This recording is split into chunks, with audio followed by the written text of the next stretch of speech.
ನಮ್ಮೆಲ್ಲ ಪ್ರೀತಿಯ ರೈತ ಬಾಂಧವರಿಗೆ ನಮಸ್ಕಾರ. ಇಂದಿನ ಕೃಷಿರಂಗ ಕಿಸಾನ್ ವಾಣಿ ಕಾರ್ಯಕ್ರಮಕ್ಕೆ ಪ್ರೀತಿಯ ಸ್ವಾಗತ. ಇಂದಿನ ಈ ಕಾರ್ಯಕ್ರಮದಲ್ಲಿ ಸಕಲೇಶಪುರದ ಕಾಫಿ ಬೆಳೆಗಾರರ 7 ಬೀನ್ ತಂಡದ ಕಾರ್ಯಚಟುವಟಿಕೆಗಳ ಕುರಿತಂತೆ ಅಧ್ಯಕ್ಷರಾದ ಡಾಕ್ಟರ್ ಎನ್.ಕೆ. ಪ್ರದೀಪ್, ಚೇರ್ಮನ್ ಹೊಂಕರವಳ್ಳಿಯ ಎಚ್.ಎಸ್. ಧರ್ಮರಾಜ್ ಹಾಗೂ ಉಪಾಧ್ಯಕ್ಷರಾದ ಕಾನಹಳ್ಳಿಯ ಯು.ಎಂ. ತೀರ್ಥಮಲ್ಲೇಶ್ ಅವರೊಂದಿಗಿನ ಸಂವಾದವನ್ನು ಕೇಳೋಣ. ಇವರೊಂದಿಗೆ ಸಂವಾದದಲ್ಲಿ ಭಾಗವಹಿಸುತ್ತಾರೆ ಅರಕಲಗೂಡು ವಿ. ಮಧುಸೂದನ್. ಪ್ರೀತಿಯ ಕೇಳುಗರೆ, ತಮ್ಮೆಲ್ಲರಿಗೂ ನಮಸ್ಕಾರ. ಇವತ್ತಿನ ಕಾರ್ಯಕ್ರಮಕ್ಕೆ ಸ್ವಾಗತ. ಇವತ್ತಿನ ಕಾರ್ಯಕ್ರಮದಲ್ಲಿ ಸಕಲೇಶಪುರದಲ್ಲಿ ಕಾರ್ಯವನ್ನು ನಿರ್ವಹಿಸ್ತಾ ಇರತಕ್ಕಂತಹ 7 ಬೀನ್ ಟೀಮ್ನ ಕಾರ್ಯಚಟುವಟಿಕೆಗಳು ಏನು ಅನ್ನುವಂಥ ವಿಚಾರಗಳನ್ನು ಮಾತನಾಡ್ತಾ ಇದ್ದೇವೆ. ಬಹಳ ಮುಖ್ಯವಾಗಿ 7 ಬೀನ್ ಟೀಮ್ ಅನ್ನುವಂಥದ್ದು ಒಂದು ಒಳ್ಳೆಯ ಉದ್ದೇಶವನ್ನು ಇಟ್ಟುಕೊಂಡು ಪ್ರಾರಂಭವಾದಂತಹ ಒಂದು ಸಂಸ್ಥೆ. ಇವತ್ತಿಗೂ ಕೂಡ ಪರಿಸರ ಪ್ರಿಯ ಕೃಷಿಗೆ ಸಂಬಂಧಪಟ್ಟ ಹಾಗೆ ಸಾಕಷ್ಟು ಕೆಲಸವನ್ನು ಮಾಡ್ತಾ ಇದೆ. ಕೃಷಿ ಅನ್ನುವಂಥದ್ದು ಲಾಭದಾಯಕ ಅಲ್ಲ, ಅಲ್ಲಿಯೂ ಕೂಡ ಲಾಭವನ್ನು ಮಾಡಬಹುದು ಅನ್ನುವಂಥದ್ದನ್ನು ಅನೇಕ ಯುವ ಜನತೆಗೆ ತೋರಿಸ್ಕೊಟ್ಟಂತಹ ಒಂದು ಸಂಸ್ಥೆ ಅಂತ ಹೇಳಿದರೆ ಅದು 7 ಬೀನ್ ಟೀಮ್ ಆಗಿರುತ್ತೆ. ಈ 7 ಬೀನ್ ಟೀಮ್ ಅನ್ನುವಂಥದ್ದು ಹೇಗೆ ಕೆಲಸವನ್ನು ಮಾಡ್ತಾ ಇದೆ, ಯಾಕೆ ಪ್ರಾರಂಭ ಆಯಿತು, ಯಾವಾಗ ಪ್ರಾರಂಭವಾಯಿತು, ಏನೆಲ್ಲ ಚಟುವಟಿಕೆಗಳನ್ನು ಮಾಡ್ತಾ ಇದೆ, ಕಾಫಿ ಬೆಳೆಗಾರರು ಹಾಗೂ ಈ ಪಶ್ಚಿಮ ಘಟ್ಟದಲ್ಲಿ ಇರುವಂತಹ ವಿವಿಧ ಬೆಳೆಯ ಬೆಳೆಗಾರರು ಹೇಗೆ 7 ಬೀನ್ ಟೀಮ್ನ ಒಂದು ಉಪಯೋಗವನ್ನು ಮಾಡಿಕೊಳ್ಬಹುದು ಅನ್ನುವಂಥ ವಿಚಾರಗಳನ್ನು ಇವತ್ತು ಪ್ರಸ್ತಾಪವನ್ನು ಮಾಡ್ತಾ ಇದ್ದೇವೆ. ಹೆಚ್ಚಿನ ಮಾಹಿತಿಯನ್ನು ಮಾಡಿಕೊಡುವ ಸಲುವಾಗಿ ನಮ್ಮೊಂದಿಗೆ ಇದ್ದಾರೆ 7 ಬೀನ್ ಟೀಮ್ನ ಅಧ್ಯಕ್ಷರಾದ ಡಾಕ್ಟರ್ ಎನ್.ಕೆ. ಪ್ರದೀಪ್ ಅವರು. ಪ್ರದೀಪ್ ಅವ್ರಿಗೆ ನಮಸ್ಕಾರ, ಕಾರ್ಯಕ್ರಮಕ್ಕೆ ಸ್ವಾಗತ. ಇವರ ಜೊತೆಗೆ ಈ 7 ಬೀನ್ ಟೀಮ್ನ ಚೇರ್ಮನ್ ಆಗಿರುವಂತಹ ಹೊಂಕರವಳ್ಳಿಯ ಎಚ್.ಎಸ್. ಧರ್ಮರಾಜ್ ಅವರು ಕೂಡ ನಮ್ಮೊಂದಿಗೆ ಇದ್ದಾರೆ. ಸರ್, ತಮಗೂ ಕೂಡ ನಮಸ್ಕಾರ, ಕಾರ್ಯಕ್ರಮಕ್ಕೆ ಸ್ವಾಗತ. ನಮಸ್ತೆ ಸರ್, ಥ್ಯಾಂಕ್ ಯು. ಇವರಿಬ್ಬರ ಜೊತೆಗೆ 7 ಬೀನ್ ಟೀಮ್ನ ಉಪಾಧ್ಯಕ್ಷರಾದ ಕಾನಹಳ್ಳಿಯ ತೀರ್ಥಮಲ್ಲೇಶ್ ಅವರು ನಮ್ಮೊಂದಿಗೆ ಇದ್ದಾರೆ. ಸರ್, ತಮಗೂ ಕೂಡ ನಮಸ್ಕಾರ, ಕಾರ್ಯಕ್ರಮಕ್ಕೆ ಸ್ವಾಗತ. ನಮಸ್ಕಾರ. ಈ 7 ಬೀನ್ ಟೀಮು ಅನ್ನುವಂಥದ್ದು ಯಾರ ಆಲೋಚನೆ, ಇದು ಹೇಗೆ ಪ್ರಾರಂಭ ಆಯಿತು? 7 ಬೀನ್ ಟೀಮ್ ಅನ್ನೋದು ಯಾಕೆ ಪ್ರಾರಂಭ ಆಯಿತು ಅಂತ ಹೇಳಿದರೆ, ಈಗ ಕಾಫಿ ಕೃಷಿ ಬಹಳ ನಷ್ಟದಲ್ಲಿ ನಡೀತಾ ಇದೆ. ನಮ್ಮ ಪೂರ್ವಜರು ಏನು ಹೇಳ್ತಾ ಇದ್ರು ಅಂತ ಹೇಳಿದರೆ, ಪೂರ್ವಜರು ಅಂದರೆ ಇತ್ತೀಚೆಗೆ ಬಂದಂಥವರು, ಕಾಫಿಯಲ್ಲಿ ಬಹಳ ನಷ್ಟ ಇದೆ, ನಮ್ಮ ಹತ್ರ 100 ಎಕರೆ ಕಾಫಿ ತೋಟ ಇದೆ, ಎಕರೆಗೆ 10 ಮೂಟೆಗಳನ್ನ ಕಾಫಿನ ಕೊಯ್ತಾ ಇದ್ದೀವಿ. ಆಮೇಲೆ ಬರೀ ಸಮಸ್ಯೆಗಳ ಆಗರ ಆಗಿತ್ತು. ಕಾರ್ಮಿಕರಿಲ್ಲ, ರಾಸಾಯನಿಕಗಳು ಸಿಗ್ತಾ ಇಲ್ಲ, ಇವೆಲ್ಲ ಕೂಡ ಒಂದು ಸಮಸ್ಯೆಗಳ ಆಗರ ಆಗಿದೆ. ಆ ನಿಟ್ಟಿನಲ್ಲಿ ನಾವು ಏನು ಯೋಚನೆ ಮಾಡಿದ್ವಿ ಅಂತ ಹೇಳಿದ್ರೆ, ಸುಮಾರು ಒಂದು 8 ಸಮಾನ ಮನಸ್ಕರು ಸೇರಿ, ಇಲ್ಲ ಇದನ್ನ ಏನಾದರೂ ಒಂದು ಹಂತಕ್ಕೆ ತಲುಪಿಸ್ಬೇಕು. ಕಾಫಿಗೆ ಅದರದೇ ಆದಂಥ ಇತಿಹಾಸ ಇದೆ, ಸುಮಾರು 350 ವರ್ಷಗಳ ಇತಿಹಾಸ ಇದೆ. ಅದರಲ್ಲಿ ನಮ್ಮ ಪೂರ್ವಜರು ನಮಗಾಗಿ ಈ ಕಾಫಿ ಉದ್ಯಮವನ್ನು ಬೆಳೆಸೋದಕ್ಕೆ ಬಹಳಷ್ಟು ಶ್ರಮ ಪಟ್ಟಿದ್ದಾರೆ. ಇದನ್ನ ನಮ್ಮ ಪರಂಪರೆ ಮತ್ತು ಕಾಫಿ ಉದ್ಯಮನ ಜಾಗತಿಕ ಮಟ್ಟದಲ್ಲಿ ಒಂದು ಭಾರತವನ್ನು ಗುರುತಿಸುವಂಥ ಕೆಲಸವನ್ನು ನಾವು ಮಾಡಬೇಕು. ಆಮೇಲೆ ಹೆಚ್ಚಿನ ಕಾಫಿ ಬೆಳೆಗಾರರ ಮಕ್ಕಳೆಲ್ಲರೂ ಕೂಡ ಹೊರಗಡೆ ಕೆಲಸವನ್ನು ಮಾಡ್ತಾ ಇದ್ದಾರೆ. ಸುಮಾರು 50,000, 20,000ದಿಂದ ಹಿಡಿದು 50,000, 1 ಲಕ್ಷಕ್ಕೆ ಕೆಲಸ ಮಾಡ್ತಾ ಇದ್ದಾರೆ. ಆದರೆ ಕಾಫಿ ಒಂದು ವಿಶಿಷ್ಟವಾದಂಥ ಮತ್ತು ತುಂಬ ವಿಶೇಷವಾದ ಜಗತ್ತು ಅಂತ ಹೇಳಿದರೆ ತಪ್ಪಾಗಲಾರದು. ನೀವು ಎಷ್ಟು ವಿಷಯಗಳ ಬಗ್ಗೆ ಯೋಚನೆ ಮಾಡ್ತೀರಾ, ರಿಸರ್ಚ್ ಮಾಡ್ತೀರಾ, ಅದರಲ್ಲಿ ತುಂಬ ಆಳವಾಗಿದೆ ಕಾಫಿ ಪ್ರಪಂಚ. ಇಲ್ಲಿ ವಿಪುಲ ಅವಕಾಶಗಳಿದೆ. ಏನು ಅಂತ ಹೇಳಿದ್ರೆ, 1 ಎಕರೆನಲ್ಲಿ 50 ಮೂಟೆ ಕಾಫಿ ಅನ್ನೋದು ಬೆಳೆದಂತ ನಮ್ಮ ಪ್ರಗತಿಪರ ಬೆಳೆಗಾರರು ಇದ್ದಾರೆ. 5 ಮೂಟೆ ಈಗಲೂ ಬೆಳೀತಾ ಇರೋ ಬೆಳೆಗಾರರು ಇದ್ದಾರೆ. ಈ ನಮ್ಮ ಹೆಚ್ಚಿನ ಬೆಳೆಗಾರರು ಏನ್ ಅನ್ಕೊಂಡಿದ್ರು ಅಂದ್ರೆ, ಕಾಫಿ ಲಾಸ್ ಅಂದ್ರೆ 5ರಿಂದ 10 ಮೂಟೆ ಮಾತ್ರ ನಾವು ತೆಗೆಯೋದಿಕ್ಕೆ ಆಗುತ್ತೆ, ಇದರಲ್ಲಿ ಏನು ವರಮಾನಗಳಿಲ್ಲ ಅನ್ನೋದನ್ನ ಯೋಚನೆ ಮಾಡ್ತಾ ಇದ್ವಿ. ಇದನ್ನೆಲ್ಲ ನಾವು ಯೋಚನೆ ಮಾಡ್ತಾ ಇರ್ತಕ್ಕಂಥ ಸಂದರ್ಭದಲ್ಲಿ ನಾನು ಸುಮಾರು 3 ದಶಕಗಳ ಕಾಲ ಕಾಫಿ ಸಮೂಹದಲ್ಲಿ ಕೆಲಸವನ್ನು ಮಾಡಿದ್ದೇನೆ. ಬೆಳೆಗಾರದ್ದು ಒಂದೇ ಹೇಳೋದು, ಕಾಫಿನಲ್ಲಿ ಲಾಸ್ ಆಗುತ್ತೆ. ಲಾಸ್ ಆದಂತ ಸಂದರ್ಭದಲ್ಲಿ ಪ್ರಕೃತಿಯ ಅವಮಾನ ಆಗಿರ್ಬೋದು, ಬೇರೆ ಬೇರೆ ಕಾರಣಗಳಿಂದ ಕಾರ್ಮಿಕರು ಸಿಗದಲೇ ನಾವು ತೋಟವನ್ನ ನೆಗ್ಲೆಕ್ಟ್ ಮಾಡೋದಾಗಿರ್ಬೋದು, ಇವೆಲ್ಲ ಆದಂತ ಸಂದರ್ಭದಲ್ಲಿ ಸರ್ಕಾರದ ಮುಂದೆ ಹೋಗ್ಬೇಕಾಗ್ತಿತ್ತು. ಕಾರಣ ಅಂತ ಹೇಳಿದ್ರೆ, ನಮ್ಗೆ ಇಲ್ಲಿ ಉತ್ಪಾದನೆ ಕಡಿಮೆ ಆಗ್ತಾ ಇತ್ತು, ನಾವು ಬ್ಯಾಂಕ್ ನಲ್ಲಿ ತೆಗೆದುಕೊಂಡಂತ ಸಾಲಗಳನ್ನ ತೀರ್ಸೋದಕ್ಕೆ ಆಗ್ತಾ ಇರಲಿಲ್ಲ. ಇದು ಕಾಫಿ ಬೆಳೆಗಾರರು ಅಂದ್ರೆ ಯಾವಾಗ್ಲೂ ಕೊಡುಗೈದಾನಿಗಳು. ನಾವು ಇನ್ನೊಬ್ರ ಮುಂದೆ ಹೋಗಿ ಸಾಲ ಮನ್ನಾ ಮಾಡಿ, ನಮ್ಗೆ ಆ ಸಾಲಕ್ಕೆ ಸಬ್ಸಿಡಿ ಕೊಡಿ, ಅದಕ್ಕೆ ಹೇಳೋದು ಬಹಳ ಒಂದು ಮುಜುಗರದ ಪರಿಸ್ಥಿತಿಯನ್ನ ತರ್ತಾ ಇತ್ತು. ಅವಾಗ ನಾವೇನು ಯೋಚನೆ ಮಾಡ್ತೀವಿ ಅಂದ್ರೆ, ಇದು ಇಲ್ಲಿಗೆ ಸಾಕು, ಯಾಕಂತ ಹೇಳಿದ್ರೆ ಇಲ್ಲಿವರೆಗೂ ಹೇಗೋ ನಮ್ಮ ಮಕ್ಕಳುಗಳು ಹೊರಗಡೆ ಹೋಗಿ ಮಾಡಿ ಒಂದು ಕೆಲಸ ಮಾಡ್ತಾ ಇದ್ದಾರೆ. ಇನ್ನು ಮುಂದೆ ನಮ್ಮಲ್ಲೇ ತುಂಬಾ ಅವಕಾಶಗಳಿದೆ. ಕೃಷಿ ಯಾವಾಗ ಲಾಭದಾಯಕ ಆಗುತ್ತೆ ಅಂತ ಹೇಳಿದ್ರೆ ವಿಜ್ಞಾನವನ್ನ ಬಳಸಿ ವೈಜ್ಞಾನಿಕ ಪದ್ಧತಿನಲ್ಲಿ ಮಾಡಿದಾಗ ಮಾತ್ರ ನಾವು ಹೆಚ್ಚು ಉತ್ಪಾದನೆಯನ್ನು ಮಾಡೋದಕ್ಕೆ ಸಾಧ್ಯ. ಹೆಚ್ಚು ಉತ್ಪಾದನೆಯನ್ನು ಮಾಡಿದಾಗ ನಮ್ಗೆ ಆರ್ಥಿಕವಾಗಿ ನಾವು ಸದೃಢರು ಕೂಡ ನಾವು ಆಗ್ತೀವಿ. ಇದನ್ನ ಯೋಚನೆ ಮಾಡಿದಂತ ಸಂದರ್ಭದಲ್ಲಿ ಈಗಿನ ಚೇರ್ಮನ್ ಆದಂತ ಧರ್ಮರಾಜ್ ಅವರಾಗಿರ್ಬೋದು, ಡಾಕ್ಟರ್ ಪ್ರದೀಪ್ ಅವರಾಗಿರ್ಬೋದು, ಮುರಳೀಧರ್ ಅವರು, ಇವರೆಲ್ಲರೂ ಒಂದೇ ಆಸಕ್ತಿ ಇತ್ತು. ಹೌದು, ನಾವು ವಿಜ್ಞಾನದ ಮೂಲಕ ಒಂದು ಪರಿವರ್ತನೆಯನ್ನ ಮಾಡೋಣ. ಅಧಿಕವಾಗಿ ಉತ್ಪಾದನೆಯನ್ನು ಮಾಡಿದಂತ ಸಂದರ್ಭದಲ್ಲಿ ನಮ್ಮ ಮಕ್ಕಳೆಲ್ಲ ಮತ್ತೊಬ್ರು ಬರಲೇಬೇಕು. ಹಾಗಾಗಿ ನಮ್ಮ ಮಕ್ಕಳು ಬರೋದ್ರ ಜೊತೆಗೆ ಒಂದು ಸುಸ್ಥಿರವಾಗಿ ಈ ವರ್ಷ 50 ಮೂಟೆ ಕಾಫಿಯನ್ನು ತೆಗೆಯೋದು, ಬರೋ ವರ್ಷ 10 ಮೂಟೆಯನ್ನು ತೆಗೆಯೋದಾಗದಲ್ಲ. ಸಸ್ಟೈನಬಲ್ ಅಗ್ರಿಕಲ್ಚರ್ನ ಮಾಡಬೇಕು, ಗುಡ್ ಅಗ್ರಿಕಲ್ಚರ್ ಪ್ರಾಕ್ಟೀಸ್ಗಳನ್ನ ಮಾಡಬೇಕು. ಇದನ್ನೆಲ್ಲ ಯಾರು ಕೊಡೋದು ಅಂತ ಹೇಳಿ ಯೋಚನೆ ಮಾಡಿದಂಥ ಸಂದರ್ಭದಲ್ಲಿ ನಾವು ಒಂದು ಒಳ್ಳೆ ಸೈಂಟಿಸ್ಟ್ನ, ಡಾಕ್ಟರ್ ವೇಣುಗೋಪಾಲ್ ಅವ್ರನ್ನ, ರಿಟೈರ್ಡ್ ಸೈಂಟಿಸ್ಟ್, ಅವ್ರನ್ನ ಸಂಪರ್ಕ ಮಾಡಿದಾಗ ಆಯಿತು ನಾವು ನಿಮ್ಮ ಜೊತೆ ಬರ್ತೀವಿ ಅಂತ ಹೇಳಿದರು. ಹಾಗೆ ಪ್ರಗತಿಪರ ಬೆಳೆಗಾರರು ಧರ್ಮರಾಜ್ ಅವರು ಸುಸ್ಥಿರವಾಗಿ ಕಾಫಿಯನ್ನು ಬೆಳೀತಾ ಇದ್ದಾರೆ. ಈ ಒಂದು ವರ್ಷ ಎಕರೆಗೆ 10 ಮೂಟೆ, ಇನ್ನೊಂದು ವರ್ಷ 5 ಮೂಟೆ ಆಗಲ್ಲ. 25 ಅಂದ್ರೆ 25 ಮೂಟೆಗಳನ್ನ, ಅದಕ್ಕೆ ಬೇಕಾದಂತ ಪೋಷಕಾಂಶಗಳನ್ನ ನಿರ್ವಹಣೆ ಹೇಗೆ ಮಾಡಬೇಕು, ವೈಜ್ಞಾನಿಕ ಪದ್ಧತಿಯನ್ನು ಹೇಗೆ ಮಾಡಬೇಕು, ಈ ಪ್ರಕೃತಿಯಲ್ಲಿ ಆಗತಕ್ಕಂತ ಬದಲಾವಣೆಗಳನ್ನ ಹೇಗೆ ಮೆಟ್ಟಿ ನಿಲ್ಬೇಕು ಅಂತದನ್ನೆಲ್ಲ ಅವರು ಕೂಡ ಒಂದು 3ನೇ ಜನರೇಷನ್ ಪ್ಲಾಂಟರ್ ಆಗಿರೋದ್ರಿಂದ ಅವರು ಕೂಡ ಬೆಳೆಗಾರರಿಗೆ ಹೇಳ್ಕೊಡೋಣ ಅಂತ ನಮ್ಮ ಜೊತೆ ಕೈ ಜೋಡಿಸಿದ್ರು. ಅವಾಗ ನಾವು ಈ 7 ಬೀನ್ ಟೀಮ್ನ ಒಂದು ಹುಟ್ಟು ಹಾಕಬೇಕು ಅಂತ ಹೇಳಿ 7 ಬೀನ್ ಅಂತ ಯಾಕೆ ಇಟ್ವಿ ಅಂತ ಹೇಳಿ, ಭಾರತಕ್ಕೆ ನಮ್ಮ ಬಾಬಾ ಬುಡನ್ ಅವರು 7 ಕಾಫಿ ಬೀಜಗಳನ್ನ ತಂದ್ರು ಚಂದ್ರದ್ರೋಣ ಪರ್ವತದಲ್ಲಿ ಹಾಕಿದ್ರಿಂದ ಅದು ಒಂದು ಸಾಂಕೇತಿಕವಾಗಿ 7 ಬೀನ್ ಇಂದ ಸ್ಟಾರ್ಟ್ ಆಯ್ತು. ಇದು ನಮ್ಮ ಈ 7 ಬೀನ್ ಟೀಮ್ ಮುಖಾಂತರವಾಗಿ ನಾವು ಒಂದು ಟ್ರಾನ್ಸ್ಫಾರ್ಮೇಶನ್ ನ ಮಾಡಬೇಕು, ಒಂದು ಬದಲಾವಣೆಯನ್ನ ತರಬೇಕು. ಕಾಫಿಗೆ ಅದರದೇ ಆದಂತ ಪಾರಂಪರೆ ಇದೆ, ಸಂಸ್ಕೃತಿ ಇದೆ. ಇದನ್ನೆಲ್ಲದೂ ಕೂಡ ನಾವು ಮುಂದೆ ತೆಗೆದುಕೊಂಡು ಹೋಗ್ಬೇಕು. ಮತ್ತೆ ನಮ್ಮಲ್ಲಿ ತುಂಬಾ ವಿಶೇಷವಾಗಿ ಪಶ್ಚಿಮ ಘಟ್ಟ ಪ್ರದೇಶದಲ್ಲಿ ನಾವು ಕಾಫಿ ಬೆಳೀತಾ ಇರೋದು. ಈಗ ಬೇರೆ ದೇಶಗಳಲ್ಲಿ ಓಪನ್ ಅಲ್ಲಿ ಕಾಫಿ ಬೆಳೀತಾರೆ, ಅಲ್ಲಿ ಪ್ರಕೃತಿ ನಾಶ ಮಾಡಿ ಕೆಲವರು ಕಾಫಿ ಬೆಳೀತಾರೆ. ನಮ್ದು ಹಾಗಲ್ಲ, ಇಕೋ ಫ್ರೆಂಡ್ಲಿ ಕಾಫಿ, ಪ್ರಕೃತಿಯನ್ನ ಉಳಿಸ್ಕೊಂಡು, ಪಶ್ಚಿಮ ಘಟ್ಟವನ್ನ ಉಳಿಸ್ಕೊಂಡು. ಈಗ ಎಷ್ಟೋ ನಮ್ಗೆ ಎಂಡೇಂಜರ್ ಸ್ಪೀಶೀಸ್ ಅಂತ ಏನಿದೆ, ಈಗ ಅಳಿವಿನಂಚಿನಲ್ಲಿ ಇರ್ತಕ್ಕಂಥ ಪ್ರಾಣಿ ಪಕ್ಷಿಗಳು, ಸಸ್ಯ ಸಂಕುಲಗಳು ಸುಮಾರು ನಮ್ಮಲ್ಲಿ 7 ನದಿಗಳು ಇಲ್ಲಿ ನಮ್ಮ ಪಶ್ಚಿಮ ಘಟ್ಟದಲ್ಲಿ ಹುಟ್ಟುತ್ತೆ.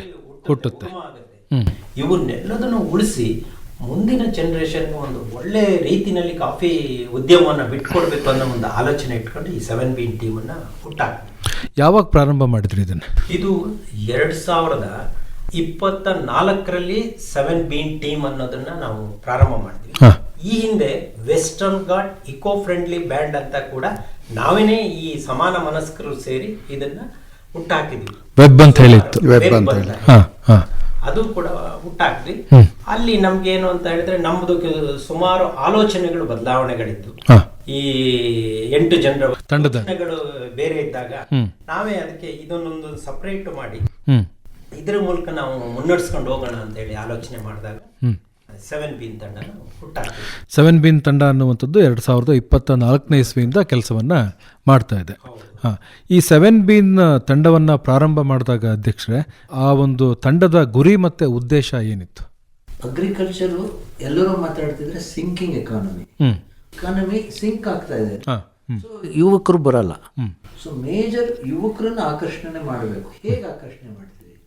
ಮೊಟ್ಟ ಮೊದಲಿಗೆ ನಮ್ದು ಏನು ವಿಷನ್ ಇಟ್ಕೊಂಡ್ವಿ ಅಂದ್ರೆ, ಭಾರತದ ಕಾಫಿ 3.5 ಲಕ್ಷ ಟನ್ನಿಂದ 7 ಲಕ್ಷ ಮೆಟ್ರಿಕ್ ಟನ್ ಇನ್ನು 10 ವರ್ಷಕ್ಕೆ ನಾವು ತಗೊಂಡು ಹೋಗ್ಬೇಕು. ಅಂದ್ರೆ ಹೇಗೆ? ಬರೀ ನಾವು 8 ಜನ ಕೂತ್ಕೊಂಡು ಮಾಡಿದ್ರೆ ಆಗಲ್ಲ, ಬೇರೆಯವರು ಸೇರ್ಬೇಕು. ಅದ್ರಲ್ಲಿ ಯುವಕರು ಯಾಕೆ ಬರಬೇಕು ಅಂದ್ರೆ ಅವ್ರು ಇನೋವೇಷನ್ಸ್ ಮಾಡ್ತಾರೆ, ಬದಲಾವಣೆಗಳಿಗೆ ಅವರು ಮನಸ್ಥಿತಿ ಇರ್ತದೆ. ಅದೇ ಸ್ವಲ್ಪ ವಯಸ್ಸಿಕರಾದ್ರೆ ಅವರಿಗೆ ಬದಲಾವಣೆಯ ಮನಸ್ಥಿತಿ ಇರುತ್ತೆ. ಸೊ ಈ ಮೈಂಡ್ ಸೆಟ್ ನ ಚೇಂಜ್ ಮಾಡೋಕೆ ಯುವಕರು ಒಳ್ಳೆಯವರು.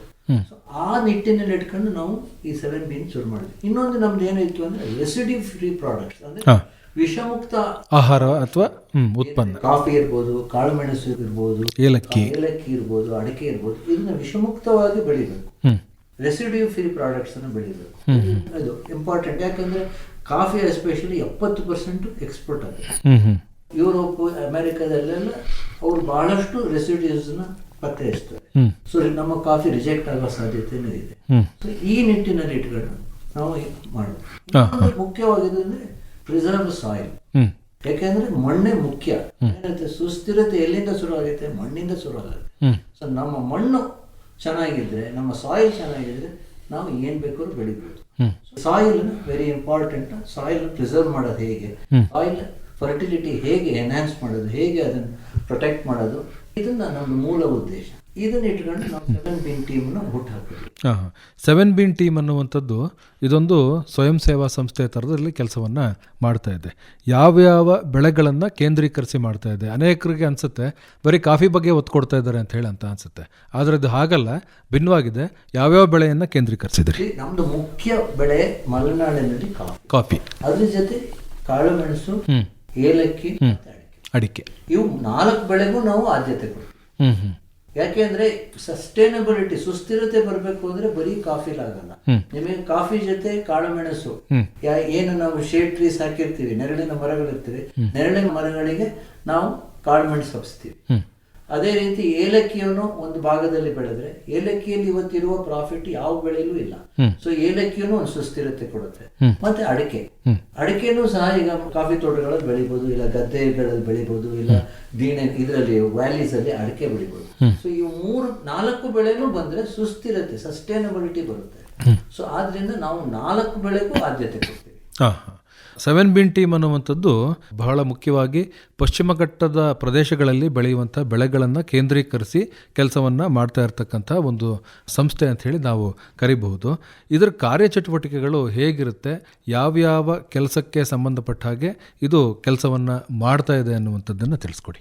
ಹಾಂ ಸರ್, ಈಗ 7 Bean ಅಂತೇಳಿ ನಾವೇನು ಸಂಸ್ಥೆ ಹುಟ್ಟಾಕಿದ್ದೀವಿ ಅದ್ರ ಮೂಲ ಉದ್ದೇಶ ಕೃಷಿಗೆ ಒತ್ತು ಕೊಡಬೇಕಂತ. ನಾವೇನು ಹೇಳ್ತೀವಿ ನಮ್ಮ ಮನೆಗಳಲ್ಲಿ, ಮುಖ್ಯವಾಗಿ ಏನೇನು ಓದ್ಕೋಬೇಕು ಎಲ್ಲ ಓದ್ಕೊಳ್ಳಿ, ಎಲ್ಲ ಮುಗಿದ ಮೇಲೆ ಬಂದು ಕೃಷಿನೇ ಮಾಡಿ ಅಂತ. ಅವರಿಗೆ ಜ್ಞಾನ ತುಂಬಿಕೊಳ್ಳಿ, ಜ್ಞಾನ ತುಂಬಿಸ್ಕೊ ಬಂದು ವಾಪಸ್ ಕೃಷಿನೇ ಮಾಡಿ ಅಂತೇಳಿ ನಾವೀಗ ನಮ್ಮ ಮಕ್ಕಳಿಗೆ ಹೇಳ್ಕೊಡ್ತಾ ಇದ್ದೀವಿ. ಅಲ್ಲಿ ಒಳ್ಳೆ ಜೀವನ ಇದೆ, ಒಳ್ಳೆ ಬದುಕಿದೆ, ಒಳ್ಳೆ ವಾತಾವರಣ ಇದೆ. ಈಗ ನಮ್ಮಲ್ಲಿ ಇಷ್ಟೊಂದು ಪ್ರಾಪರ್ಟಿಗಳು, ಇಷ್ಟೊಂದು ಭೂಮಿ ಇಟ್ಕೊಂಡು ಬೇರೆ ಎಲ್ಲೋ ಕಳಿಸಿ ದುಡಿಮೆ ಮಾಡೋಕ್ಕಿಂತ ದೇಶಕ್ಕೆ ಆಹಾರ ಕೊಡೋ ಜವಾಬ್ದಾರಿ ಭೂಮಿ ಇಟ್ಕೊಂಡವ್ರದ್ದಾಗಿರುತ್ತೆ. ನಮ್ಮ ಜವಾಬ್ದಾರಿ ಕೂಡ ಹೌದದು, ಭೂಮಿ ಇಟ್ಕೊಂಡು. ಹಾಗಾಗಿ ಅದನ್ನೆಲ್ಲ ನಾವು ನಮ್ಮ ಮಕ್ಕಳಿಗೆ ಫಸ್ಟ್ ನಾವು ಹೇಳ್ಕೊಟ್ಟಾಗ ಅವ್ರು ಅದನ್ನು ಫಾಲೋ ಮಾಡ್ತಾರೆ. ಅದನ್ನು ಫಸ್ಟ್ ಯಾಕೆ ಮಾಡ್ತಾ ಇರಲಿಲ್ಲ ಅಂತ ಪ್ರಶ್ನೆ ಬಂದಾಗ ನಮ್ಮ ಉಪಾಧ್ಯಕ್ಷರಾಗಲೇ ಹೇಳ್ದಂಗೆ ಒಂದಷ್ಟು ಪ್ರಕೃತಿ ವೈಪರೀತ್ಯ ಅದನ್ನು ನಿಭಾಯಿಸೋದ್ರಲ್ಲಿ ಸ್ವಲ್ಪ ಅವರಂದರೆ ಅಷ್ಟೊಂದು ಹಣಕಾಸಿನ ವ್ಯವಸ್ಥೆ ಸ್ವಲ್ಪ ಕಷ್ಟ ಇತ್ತು ಹಿಂದಿನ ದಿನಗಳಲ್ಲಿ. ಆ ಭೂಮಿನ ಅಷ್ಟೊಂದು ಚೆನ್ನಾಗಿ ನಿಭಾಯಿಸ್ಕೊ ಬಂದಿದ್ದಾರೆ. ಬೆಲೆನೂ ಭಾಳ ಕಮ್ಮಿ ಇತ್ತು. ಅಗ್ರಿಕಲ್ಚರ್ ಅಂತಂದರೆ ಕೆಲವು ಪದಾರ್ಥಗಳಿಗೆ ಬೆಲೆಗಳು ಕಮ್ಮಿ ಇತ್ತು. ಈಗ ಎಲ್ಲವಕ್ಕೂ ಬೆಲೆ ಇದೆ, ಎಲ್ಲರೂ ಅದ್ರ ಮೇಲೆ ಆಸಕ್ತಿ ತೋರಿಸ್ತಾ ಇದ್ದಾರೆ. ಅದಕ್ಕೆ ಅವಕಾಶ ಇರೋದ್ರಿಂದ ಈಗಿನ ದಿನಗಳಲ್ಲಿ ಯುವಕರಿಗೆ ನಾವು ಹೇಳಿ ಒಂದು ಅಭಿವೃದ್ಧಿ ಹತ್ರ ತಗೊಂಡೋಗೋದಕ್ಕೆ ನಮ್ಮದು ಉದ್ದೇಶ ಏನಂದರೆ ಯಾರೋ ಒಬ್ಬರಿಬ್ಬರಿಗೆ ಹೇಳ್ಕೊಟ್ಟು ಕಾಫಿ ಜಾಸ್ತಿ ಮಾಡೋದು, ಲಾಭ ಗಳಿಸೋದು ಅದಲ್ವೇ ಇಲ್ಲ. ನಾವು ಒಟ್ಟಾರೆಯಾಗಿ 7 Bean ಏನು ನೋಡ್ತಾ ಇದೆ ಅಂದರೆ ಭಾರತವನ್ನು ಸದೃಢ ಮಾಡಬೇಕು, ನಮ್ಮ ಜವಾಬ್ದಾರಿ ಅದು. ಈಗ 3.5 ಲಕ್ಷ ಟನ್ನಿಂದ 7 ಲಕ್ಷ ಟನ್ನಿಗೆ ನಾವು ತಗೊಂಡೋಗ್ಬೇಕು ಅಂತ ಅಂದರೆ ನಮ್ಮ ಭಾರತನೂ ಸದೃಢ ಆಗುತ್ತೆ. ಮತ್ತು ಇನ್ನೊಂದು ವಿಚಾರ ನಾವಲ್ಲಿ ಏನು ವಿಮರ್ಶೆ ಮಾಡ್ಕೊಳ್ಳೋದು ಅಂದರೆ 150 ಕೋಟಿ ಜನಸಂಖ್ಯೆ ಭಾರತದಲ್ಲಿ ಅಂದಾಜು ಇರುವಾಗ ಅಷ್ಟು ಜನದ ಹತ್ರನೂ ಭೂಮಿ ಇಲ್ಲ. ಭೂಮಿ ಇರೋರ ಜವಾಬ್ದಾರಿ ಅವರಿಗೆಲ್ಲ ಆಹಾರ ಉತ್ಪಾದನೆ ಮಾಡಿಕೊಡೋ ಅಂಥದ್ದು, ಒಂದು ಗುಣಮಟ್ಟದ ಆಹಾರ ಉತ್ಪಾದನೆ ಮಾಡಿಕೊಡೋ ಅಂಥದ್ದು ನಮ್ಮ ಭೂಮಿ ಉಳ್ಳವರಂಥ ಜವಾಬ್ದಾರಿ ಆಗಿರುತ್ತೆ. ಅಲ್ಲಿ ಗುಣಮಟ್ಟದಕ್ಕೆ ಆದ್ಯತೆ ಕೊಡಬೇಕು, ಭೂಮಿನೂ ಹಾಳಾಗಬಾರ್ದು. ಅಂಥ ಸಂದರ್ಭದಲ್ಲಿ ನಾವು ಯೋಚನೆ ಮಾಡಿದ್ದೇನಂತಂದರೆ ಇಂಟಿಗ್ರೇಟೆಡ್ ಫಾರ್ಮಿಂಗ್ ಅಂತ. ಅಲ್ಲಿ ಇಂಟಿಗ್ರೇಟೆಡ್ ಫಾರ್ಮಿಂಗ್ ಅಂದರೆ ನಾವು ಏನೆಲ್ಲ ಹೇಳ್ಕೊಡ್ತೀವಿ ಅಂತ ಅಂದರೆ ಕಂಪ್ಲೀಟ್ ಒಂದು ಕಾಲೇಜ್ ಥರ ಫೀಲ್ ಆಗುತ್ತೆ ಸರ್. ಅದೇ ಥರ ಡಿಸೈನ್ ಮಾಡೋದು ನಾವು. 1 ಇಯರ್ ಕೋರ್ಸ್, ಮಂತ್ಲಿ ಒನ್ಸು, ಇಡೀ ದಿನ ಅಲ್ಲಿ ಫಸ್ಟ್ ಮಣ್ಣಿಂದ ಸ್ಟಾರ್ಟ್ ಆಗುತ್ತೆ. ಮಣ್ಣಂದ್ರೆ ಏನು, ನಮಗೊಂದು ಉತ್ತಮವಾದ ಬೆಳೆ ಬರಬೇಕಂದ್ರೆ ಮಣ್ಣಿನ ಗುಣಮಟ್ಟ ಹೇಗಿದೆ, ಅದನ್ನು ಸರಿಯಾಗಿಲ್ಲ ಅಂತ ಅಂದರೆ ಈಗ pH, ಆರ್ಗ್ಯಾನಿಕ್ ಕಾರ್ಬನ್ನು ಮತ್ತು ಎಲೆಕ್ಟ್ರಿಕ್ ಕಂಡಕ್ಟಿವಿಟಿ ಇದೆಲ್ಲ ಕಂಪ್ಲೀಟು ಏನು ಸಾಯಿಲಲ್ಲಿದೆ ಅದನ್ನೆಲ್ಲ ನಾವು ಗುಣಮಟ್ಟನ ತಿಳಿಸ್ಕೊಡ್ತೀವಿ. ನಾವು ಮಣ್ಣನ್ನು ಹೇಗೆ ಇಟ್ಕೋಬೇಕು, ಆ ಮಣ್ಣು ಗುಣಮಟ್ಟ ಕಳ್ಕೊಂಡಿದ್ರೆ pH ಕಡಿಮೆ ಇದ್ದರೆ ಏನು ಮಾಡಬೇಕು, ಅದನ್ನೆಲ್ಲ ಅಲ್ಲಿ ಹೇಳ್ಕೊಟ್ಟು, ಮತ್ತು ಮೈಕ್ರೋಬ್ಸು ಸೂಕ್ಷ್ಮ ಜೀವಿಗಳ ಮಹತ್ವ ಏನು ಭೂಮಿನಲ್ಲಿ ಅದನ್ನೆಲ್ಲ ವಿವರವಾಗಿ ಮನದಟ್ಟಾಗೋಂಗೆ ಹೇಳ್ಕೊಡ್ತೀವಿ. ಸುಮ್ಮನೆ ಒಂದು ಮಣ್ಣಲ್ಲ ಅದು ಏನೆಲ್ಲ ಇದೆ, ಜೀವರಾಶಿಗಳನ್ನು ಹೊಂದಿರೋ ಅಂಥದ್ದು. ಇಡೀ ನಮ್ಮ ಪ್ರಪಂಚದಲ್ಲಿ ಏನಿದ್ದೀವಿ ನಾವೆಲ್ಲ ಮಣ್ಣಿಂದನೇ. ಹಾಗಾಗಿ ಅದರ ಮಹತ್ವನ ಹೆಚ್ಚು ತಿಳಿಸ್ಕೊಡ್ತೀವಿ. ಮಣ್ಣಿಗೆ ಹೆಚ್ಚು ಹಾನಿ ಮಾಡಬಾರ್ದು. ಈಗ ನಾವು ಕೃಷಿ ಮಾಡಿದಾಗ ಒಂದಷ್ಟು ಡಿಸ್ಟರ್ಬ್ ಆಗೇ ಆಗುತ್ತೆ. ಮತ್ತೆ ನಾವು ಅದನ್ನು ಹೆಂಗೆ ಸರಿಪಡಿಸೋ ಅಂಥದ್ದು, ಕಾಂಪೋಸ್ಟ್ ಹಾಕೋಂಥದ್ದು, ಸೂಕ್ಷ್ಮ ಜೀವಿಗಳನ್ನು ಅಲ್ಲಿ ಬಿಡೋ ಅಂಥದ್ದು, ಅದನ್ನೆಲ್ಲ ಕಂಪ್ಲೀಟ್ ಅದನ್ನು ಹೇಗೆ ಮಾಡಬೇಕು. ಒಂದಷ್ಟು ಪ್ರಾಬ್ಲಮ್ಗಳಾದಾಗ ಡಿಸೀಸ್ ಇದ್ದಂಥ ಸಂದರ್ಭದಲ್ಲಿ ಆ ಡಿಸೀಸ್ ನಿರ್ವಹಣೆ ಮಾಡಬೇಕಾದ್ರೆ ಯಾವ ಕೆಮಿಕಲ್ ಎಷ್ಟರ ಮಟ್ಟಿಗೆ ಇದು ಹಾನಿ ಮಾಡುತ್ತೆ, ಇದರ ಉಪಯೋಗ ಮಾಡಬೇಕಾ, ಎಷ್ಟು ಪ್ರಮಾಣದಲ್ಲಿ ಮಾಡಬೇಕು, ಯಾವಾಗ ಮಾಡಬೇಕು, ಇದರ ಅಗತ್ಯ ಇದೆಯಾ, ಇದನ್ನೆಲ್ಲ ಮಂದಟ್ಟಾಗೋ ಥರ ಅಲ್ಲಿ ತಿಳಿಸ್ಕೊಡ್ತೀವಿ ನಾವು. ಉದಾಹರಣೆಗೆ ನಾವು ಕಾಫಿ ಬೆಳಿಬೇಕಂತ ಅಂದಾಗ ಒಂದಷ್ಟು ವಿಶೇಷವಾದ ನ್ಯೂಟ್ರಿಷನ್ಗಳನ್ನ ನಾವು ಬಳಕೆ ಮಾಡಲೇಬೇಕಾಗುತ್ತೆ. ಆ ಗುಣಮಟ್ಟದ ನ್ಯೂಟ್ರಿಷನ್ನ ನಾವು ಬಳಕೆ ಮಾಡೋದಕ್ಕೆ ಅಲ್ಲಿ ಕ್ಲಾಸ್ನಲ್ಲಿ ಹೇಳ್ಕೊಡ್ತೀವಿ. ನಾವುಗಳು ಅದನ್ನು ಫಾಲೋ ಮಾಡ್ತಾ ಇದ್ದೀವಿ. ಫಸ್ಟು ಉದಾಹರಣೆಗೆ ಹೇಳಬೇಕಂದ್ರೆ ಯೂರಿಯಾ ಮತ್ತು MOP ಒಂದಷ್ಟು ಮಣ್ಣನ್ನು ಭಾಳ ಬೇಗ ಹಾನಿ ಮಾಡುತ್ತೆ ಅಂತ ಎಲ್ಲರಿಗೂ ಗೊತ್ತಿರೋ ವಿಚಾರ. ನಾವೇನು ಹೇಳ್ತೀವಿ ಕ್ಲಾಸಲ್ಲಿ, ಸಂಪೂರ್ಣ ಅದನ್ನು ನಿಲ್ಲಿಸಿ ಅಂತ ಹೇಳ್ತಾ ಇದ್ದೀವಿ. ಈಗ ನಾವುಗಳೇ ಫಸ್ಟ್ ನಿಲ್ಲಿಸಿದ್ದೀವಿ. ನನ್ನ ತೋಟದ ಹೇಳಬೇಕಂದ್ರೆ ನಾನು 10 years ಆಯಿತು ಸರ್ ಯೂರಿಯಾ ಬಳಕೆ ಮಾಡಿ. ಈಗ ಒಂದು 3 yearsಯಿಂದ MOP ಬಳಕೆ ಮಾಡ್ತಾ ಇಲ್ಲ. ಮತ್ತು ಕಳೆನಾಶಕ ನಿಷಿದ್ಧ. ನಮ್ಮ ಕ್ಲಾಸಲ್ಲಿ ಕಳೆನಾಶಕದಿಂದ ಏನೆಲ್ಲ ನಾವು ತೊಂದರೆಗೊಳ್ಪಡ್ತೀವಿ, ನಮ್ಮ ಆರೋಗ್ಯ ಏನಾಗುತ್ತೆ, ಮಣ್ಣಿನ ಆರೋಗ್ಯ ಏನಾಗುತ್ತೆ, ಅದನ್ನು ಕಂಪ್ಲೀಟ್ ಮನದಟ್ಟಾಗೋರಿಗೆ ಪ್ರಾಕ್ಟಿಕಲ್ಲಾಗಿ ಅದು ಏನಾಗುತ್ತೆ ಅದನ್ನು ಹಾನಿ ಆಗೋಂಥ ಇದನ್ನು ಅವರಿಗೆ ತುಂಬ ಎಫೆಕ್ಟಿವ್ ಆಗಿ ನಾವಲ್ಲಿ ಮಂದಟ್ಟು ಮಾಡಿಕೊಡ್ತೀವಿ. ಅದು ತಿಳಿಸಿದ ತಕ್ಷಣ ಅದನ್ನು ಕಳೆನಾಶಕ ತಗೊಳ್ಳಲ್ಲ. ಈಗ ನಾವೇನು ಹೇಳ್ತೀವಿ, ಕಳೆನ ನಾಶ ಮಾಡಬಾರ್ದು, ಕಳೆನ ನಿಯಂತ್ರಣ ಮಾಡಬೇಕು. ಇದನ್ನಲ್ಲಿ ಹೇಗೆ ನಿಯಂತ್ರಣ ಮಾಡಬೇಕು ಅನ್ನೋದನ್ನು ನಾವಲ್ಲಿ ಹೇಳ್ಕೊಡ್ತೀವಿ. ಮತ್ತು ನ್ಯೂಟ್ರಿಷನ್ ಭಾಳ ಇಂಪಾರ್ಟೆಂಟು. ಎಷ್ಟು ಪ್ರಮಾಣದಲ್ಲಿ ಬೇಕು. ಕೆಲವ್ರು ಏನಾಗ್ತಾರೆ, ಅಗತ್ಯಕ್ಕಿಂತ ಜಾಸ್ತಿ ತಗೊಂಡೋಗಾಗ್ತಾರೆ, ಅಲ್ಲೂ ತಪ್ಪಾಗುತ್ತೆ. ಏರ್ಪೇರ್ ಆದಾಗ, ಇಂಬ್ಯಾಲೆನ್ಸ್ ಆದಾಗ ಇನ್ನೂ ದೊಡ್ಡ ಸಮಸ್ಯೆಗಾಗುತ್ತೆ. ಹಾಗಾಗಿ ಎಷ್ಟು ಪ್ರಮಾಣದಲ್ಲಿ ಕೊಡಬೇಕು, NPK ಅಂದ್ರೇನು, ಎಂದು ಮಹತ್ವ ಏನು, P ಮಹತ್ವ ಏನು, ನಂತರ ಸೆಕೆಂಡ್ರಿ ನ್ಯೂಟ್ರೆಂಟು. ಎಷ್ಟೋ ಜನ ಸೆಕೆಂಡ್ರಿ ನ್ಯೂಟ್ರೆಂಟನ್ನು ಬಳಕೆನೇ ಮಾಡ್ತಾಯಿಲ್ಲ, ಹೇಗೆ ಬಳಕೆ ಮಾಡಬೇಕು ಅಂತ ಗೊತ್ತಿಲ್ಲ. ಅದನ್ನು ಎಷ್ಟು ಪ್ರಮಾಣದಲ್ಲಿ ಕೊಡಬೇಕು, ಯಾವಾಗ ಕೊಡಬೇಕು, ಒಂದು ಹೂವು ಅರಳೋದಕ್ಕೆ ಸಪೋರ್ಟ್ ಯಾವ ನ್ಯೂಟ್ರೆಂಟ್ ಬೇಕು, ಕಾಯಿ ಕಟ್ಟೋದಕ್ಕೆ ಯಾವುದು ಬೇಕು. ಈಗ ಸ್ಟ್ರೆಸ್ ಮ್ಯಾನೇಜ್ಮೆಂಟು, ಈಗ ಅಧಿಕವಾಗಿ ಸ್ಟ್ರೆಸ್ ಆದಾಗ ನಾವೇನು ಮಾಡಬೇಕು, ಅಧಿಕವಾಗಿ ಮಳೆ ಬಂದಾಗ ಏನು ಮಾಡಬೇಕು, ಪ್ರತಿಯೊಂದನ್ನು ಗಮನಿಸಿ ಆಯಾ ಕ್ಲಾಸ್ಗಳಲ್ಲಿ ಅವರಿಗೆ ಹೇಳ್ಕೊಡ್ತೀವಿ. ಈಗ ನಮಗೆ ಅಧಿಕವಾಗಿ ಮಳೆ ಬಂದಾಗಲೂ ನಾವು ಕ್ರಾಪ್ ನಿಲ್ಲಿಸೋದು ಗೊತ್ತಿದೆ, ಅಂದರೆ ಕ್ರಾಪ್ ಉದುರದಂಗೆ ನಾವು ಇಟ್ಕೊಂಡಿದ್ದೀವಿ. ಅಧಿಕವಾಗಿ ತಾಪಮಾನ ಕಳೆದ ವರ್ಷ ನಾವು ನಿಮ್ಮ ಒಟ್ಟಿಗೆ ಇಲ್ಲಿ ಒಂದು DC ಸಂವಾದ ಕಾರ್ಯಕ್ರಮ ಮಾಡಿದ್ವಿ. ಅಲ್ಲಿ ಅಂಥ ಸಂದರ್ಭದಲ್ಲೂ ನಾವೇನು ಮಾಡಬೇಕು ಅನ್ನೋದನ್ನು ಹೇಳ್ಕೊಟ್ಟು, ನಾವು ನಮ್ಮ ಹತ್ರ ಏನು ಟ್ರೈನಿಂಗ್ ಆಗಿದ್ದಾರೆ ಅಷ್ಟು ಅದ್ಭುತವಾದ ಕ್ರಾಪ್ ಸೆಟ್ಟಿಂಗ್ ಇದೆ, ಏನೂ ಹಾನಿ ಆಗಿಲ್ಲ. ಅದನ್ನೆಲ್ಲ ನಾವು ವಿಮರ್ಶೆ ಮಾಡಿಕೊಂಡು ತಾಪಮಾನ ಜಾಸ್ತಿ ಆದಾಗ ನಾವೇನು ಕ್ರಮ ಕೈಗೊಳ್ಳಬೇಕು, ಅಧಿಕವಾಗಿ ಮಳೆ ಬಂದಾಗ ನಾವೇನು ಕ್ರಮ ಕೈಗೊಳ್ಳಬೇಕು, ನಾವು ಪೂರ್ವ ತಯಾರಿ ಏನು ಮಾಡಬೇಕು, ಜೂನ್ ಜುಲೈಲಿ ಮಳೆ ಹೆಚ್ಚಿದೆ ನಾವೇನು ಮಾಡಬೇಕು ಅನ್ನೋದು ನಮ್ಮ ಕ್ಲಾಸಲ್ಲಿ ತುಂಬ ಚರ್ಚೆ ಆಗುತ್ತೆ. ಅದನ್ನು ಸಂಪೂರ್ಣವಾಗಿ ಆಯಾ ತಿಂಗಳಿನಲ್ಲಿ package of practice, good practice, ಮತ್ತು ಆ ಕ್ಲಾಸ್ನಲ್ಲಿ ಏನು ಮಾಡಬೇಕು ಅನ್ನೋಕ್ಕಿಂತ ಏನು ಮಾಡಬಾರ್ದು ಅನ್ನೋದು ಹೇಳ್ಕೊಡ್ತೀವಿ. ಹಲವಾರು ಔಷಧಿಗಳು ನಮಗೆ ಅನಗತ್ಯಗಳನ್ನು ತಂದು ಔಷಧಿ ಕಂಪನಿಯವ್ರು ಇದು ಹಾಕಿದ್ರೆ ಹಂಗೆ ಬರುತ್ತೆ ಹಿಂಗೆ ಬರುತ್ತೆ ಅಂತೇಳಿ ಇದು ಮಾಡ್ತಾರೆ. ಕೆಲವು ಹಾರ್ಮೋನ್ಗಳ ಬಳಕೆ ಮಾಡೋಕ್ಕೆ ಹೇಳ್ತಾರೆ. ಅದನ್ನೆಲ್ಲ ಮಾಡಿದ್ರೆ ಏನೇನು ಹಾನಿ ಆಗುತ್ತೆ, ಯಾವುದು ಬೇಕು ಅದನ್ನು ಬಳಸ್ಕೊಂಡು ಯಾವುದು ಬೇಡ ಅದನ್ನು ನಮ್ಮ ತೋಟಕ್ಕೆ ತರಲ್ಲ. ಆಮೇಲೆ ಬ್ಯಾನ್ ಕೆಮಿಕಲ್, ಮುಖ್ಯವಾಗಿ ನಮ್ಮ ಅಧ್ಯಕ್ಷರು ಹೇಳ್ದಂಗೆ ರೆಸಿಡ್ಯೂ ಬರ್ದಂಗೆ ಯಾವ ಔಷಧಿಗಳು, ಉದಾಹರಣೆಗೆ ಕ್ಲೋರೋಫರಿಪಾಸ್ ಈ ಥರದವು, ನಮಗೆ ಮೋನೋಕ್ರೋಟೋಪಾಸ್, ಕಳೆನಾಶಕ, ಇವೆಲ್ಲ ನಮಗೆ ತುಂಬ ಲಾಂಗ್ ಕ್ಯಾರಿ ಆಗೋಂಥ ಔಷಧಿಗಳಿದ್ದಾವೆ. ಅದರಲ್ಲಿ ನಮಗೆ ಒಂದು ಫಂಗಲ್ ಡಿಸೀಸ್ ಬಂದಿದೆ, ಹತೋಟಿ ಮಾಡಬೇಕು. ಒಂದು ಗುಣಮಟ್ಟದ ಔಷಧಿ ತಗೊಂಡು ನಾವು ಅದನ್ನು ಆ ಫಂಗಲ್ ಇನ್ಫೆಕ್ಷನ್ನ ನಾವು ಹತೋಟಿಗೆ ತೊಗೊಬೇಕು. ಬಟ್ ಅದ್ರ ಕೆಲಸ ಮಾಡಿ ಅದು ಹೋಗ್ಬೇಕು, ಅಲ್ಲೇ ಕ್ಯಾರಿ ಆಗಬಾರ್ದು ಕ್ರಾಪ್ ಮೇಲೆ. ಅದನ್ನೆಲ್ಲ ನಾವು ಹಲವಾರು ವಿಜ್ಞಾನಿಗಳ ಜೊತೆ, ಹಲವಾರು ಇಲಾಖೆ, ಕಾಫಿ ಬೋರ್ಡ್ ಜೊತೆ ನಾವು 7 ನಿರಂತರ ಸಂಪರ್ಕದಲ್ಲಿದ್ದೀವಿ. ಅವರೂ ಒಂದು ಕ್ಲಾಸ್ ಮಾಡ್ಕೊಳ್ಳೋದಕ್ಕೆ CCRIಲಿ ನಮಗೆ ಅವಕಾಶ ಮಾಡಿಕೊಡ್ತಾರೆ. ಈಗಿರುವಂಥ ಚೇರ್ಮನ್ ಅವರು ದಿನೇಶ್ ಅವರು ಮತ್ತು CO ಇವರೆಲ್ಲ ನಮ್ಮ ಕ್ಲಾಸಿಗೆ ತುಂಬ ಸಪೋರ್ಟ್ ಆಗಿ, ನಾವು ಯಾವಾಗಲೇ ನಾವು ಹೆಲ್ಪ್ ಕೇಳಿದ್ರು ಅದು ನಮ್ಮ ಜೊತೆ ಇದ್ದಾರೆ ಅವರು. ಹಾಗಾಗಿ ಹಲವಾರು ವಿಜ್ಞಾನಿಗಳ ಜೊತೆನೂ ನಾವು ಸಂಪರ್ಕ ಪಡ್ಕೊಂಡು ನಾವು ಅದು ಪರಿಹಾರ ಕಂಡ್ಕೋತೀವಿ ಕೆಲವು ವಿಚಾರಗಳಲ್ಲಿ. ಮತ್ತು ಎಕ್ಸ್ಪರ್ಟ್ಗಳನ್ನು ಪ್ರತಿ ಕ್ಲಾಸ್ನಲ್ಲೂ ನಾವು ಕರಿತೀವಿ. ಡಾಕ್ಟರ್ ವೇಣುಗೋಪಾಲ್ ಅವರು ಮತ್ತು ನಾವು ಅಲ್ಲಿ ನಿರಂತರವಾಗಿ ಒಂದು ಗುಡ್ ಪ್ರಾಕ್ಟೀಸ್ ಹೇಳ್ಕೊಡೋ ಅಂತ ಪ್ರಯತ್ನ ಮಾಡ್ತೀವಿ ಸರ್. ಈಗ ಕ್ಲಾಸ್ ಅಥವಾ ತರಗತಿ ಅಂತ ಅಂದಾಗ ಆಶ್ಚರ್ಯ ಆಗುತ್ತೆ ನಮಗೆ. ಎಲ್ಲಿ ನಡೆಯುತ್ತೆ, ಹೇಗೆ ನಡೆಯುತ್ತೆ? ಇದು ಪ್ರತಿ ತಿಂಗಳು ಸರ್ ಪ್ರಾಕ್ಟಿಕಲ್ ಆಗಿ ತೋಟದ ಒಳಗಡಲ್ಲೇ ನಡೆಯುತ್ತೆ ಸರ್.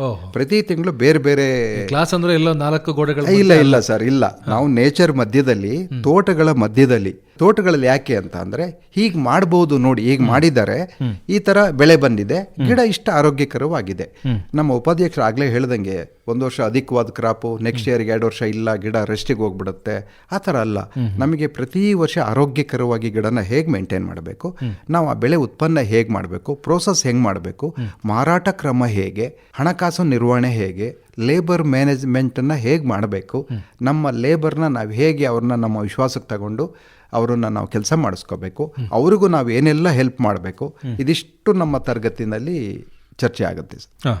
ಈಗ ತರಗತಿ ಅಂತ ಅಂದಾಗ ಅಲ್ಲಿ ವಿದ್ಯಾರ್ಥಿಗಳು ಇರಬೇಕಾಗುತ್ತೆ. ಹೌದು. ಹಾಗಾಗಿ ನಿಮ್ಮ ವಿದ್ಯಾರ್ಥಿಗಳು ಯಾರು, ಅವ್ರನ್ನ ಹೇಗೆ ಆಯ್ಕೆ ಮಾಡ್ತೀರಿ? ನಾನು ಆಗಲೇ ಹೇಳ್ದಂಗೆ ಸರ್, ಇದನ್ನು ಕಂಪ್ಲೀಟ್ ಕಾಲೇಜ್ ಥರನೇ ನಾವು ನೋಡ್ತೀವಿ ಸರ್. ಅಡ್ಮಿಷನ್ ಇರುತ್ತೆ, ಸರ್ಟಿಫಿಕೇಟ್ ಇರುತ್ತೆ, ಅಟೆಂಡೆನ್ಸ್ ಇರುತ್ತೆ, ಹೋಮ್ ವರ್ಕ್ ಇರುತ್ತೆ. ಇದು ಕಂಪ್ಲೀಟ್ ಒಂದು ಕ್ಲಾಸೇ ಸರ್. ಅದು ಕಂಪ್ಲೀಟ್ ಕ್ಲಾಸು. ನಾವು ಟಾಸ್ಕನ್ನು ಕೊಡ್ತೀವಿ, ಇದನ್ನು ಬರಬೇಕು, ಇದನ್ನು ನೀವು ನಿಭಾಯಿಸಬೇಕು, ಇದನ್ನು ಮಾಡಬೇಕು, ನೀವು ಮಾಡಿ ಆದಮೇಲೆ ಅದು ನಮಗೆ ವಾಪಸ್ ರಿಪೋರ್ಟ್ ಕೊಡಬೇಕು, ಅದನ್ನೆಲ್ಲ ಡಿಸೈನ್ ಮಾಡಿದ್ದೀವಿ ಸರ್. ಹಾಗಾಗಿ ಅದನ್ನು ನಾವು ಕ್ಲಾಸ್ ಅಂತಲೇ ಕರಿತೀವಿ, ಅವ್ರನ್ನ ವಿದ್ಯಾರ್ಥಿಗಳೇ ಅಂತಲೇ ಕರಿತೀವಿ ನಾವು. ಅದನ್ನು ನಾವು ಕಂಪ್ಲೀಟ್ ಆ ಥರ ಡಿಸೈನ್ ಮಾಡಿದ್ದೀವಿ. ಮತ್ತು ನೀರಿನ ನಿರ್ವಹಣೆ, ಈಗ ಒಂದು ನೀರಿನ ವ್ಯವಸ್ಥೆ ಮಾಡ್ಕೋಬೇಕು ಅಂದಾಗ ಯಾವುದು ಫಸ್ಟ್ ಆದ್ಯತೆ ಕೊಡಬೇಕು? ಬೋರ್ವೆಲ್ಗಿಂತ ಫಸ್ಟ್ ಕೆರೆ ಮಾಡಬೇಕು. ಬೋರ್ವೆಲ್ ವರ್ಸಸ್ ಕೆರೆ ಅಂದಾಗ ಯಾವ್ದು ನೇಚರ್ ಫ್ರೆಂಡ್ಲಿ? ಕೆರೆ ಕಟ್ಟೆ, ಇದನ್ನು ನಾವು ಅಲ್ಲಿ ಒತ್ತು ಕೊಟ್ಟು ಮಾಡೋ ಅಂಥ ಕೆಲಸ. ನೀರಿನ ಸದ್ಬಳಕೆ, ನೀರಿದೆ ಅಂತ ಹೇಳ್ಬಿಟ್ಟು ಒಂದೇ ಸರಿ ಈಗ ಹೂವು ಮಾಡೋದಕ್ಕೆ ಎಷ್ಟು ಪ್ರಮಾಣದಲ್ಲಿ ನೀರು ಬೇಕು? 70 ಸೆಂಟ್ಸ್ ಸಾಕು ನಮಗೆ ಹೂವು ಮಾಡೋದಕ್ಕೆ. ಅದಕ್ಕೆ 2 ಇಂಚ್ವರೆಗೂ ನೀರು ಕೊಟ್ಟು ನೀರನ್ನು ವ್ಯರ್ಥ ಮಾಡ್ಕೊಂಡು ಮತ್ತೆ ಬ್ಯಾಕಿಂಗಿಗೆ ಇಲ್ದಂಗೆ ಮಾಡ್ಕೋತಾರೆ. ಹೂವಿನ ನೀರು ಎಷ್ಟು ಕೊಡಬೇಕು, ಬ್ಯಾಕಿಂಗ್ ಎಷ್ಟು ದಿವಸದಲ್ಲಿ ಕೊಡಬೇಕು, ಅದರ ಸ್ಟ್ರೆಸ್ ಮ್ಯಾನೇಜ್ಮೆಂಟ್, ನ್ಯೂಟ್ರಿಷನ್ ಮ್ಯಾನೇಜ್ಮೆಂಟ್. ಕೆಲವು ಡಿಸೀಸ್ಗಳು ಕಾಫಿಗೆ ನಮಗೆ ಯಾವಾಗ ಬರುತ್ತೆ ಅನ್ನೋ ಗೊತ್ತಿರೋದ್ರಿಂದ ಬರದಂಗೆ ನಾವೇನು ಕ್ರಮ ಕೈಗೊಳ್ಳಬೇಕು. ಮತ್ತು ಕೆಲವು ಟೈಮ್ ಸಣ್ಣ ಗಿಡದಲ್ಲಿ ಬರಲ್ಲ, ಆ ಥರದ ಸಂದರ್ಭದಲ್ಲಿ ನಾವು ಔಷಧಿ ಹೊಡೆಯೋ ಅಗತ್ಯ ಇರಲ್ಲ, ಅನಗತ್ಯದಲ್ಲಿ ಔಷಧಿ ಹೊಡೆಯೋದು ಬೇಡ ಅಂತಲೂ ಹೇಳ್ತೀವಿ.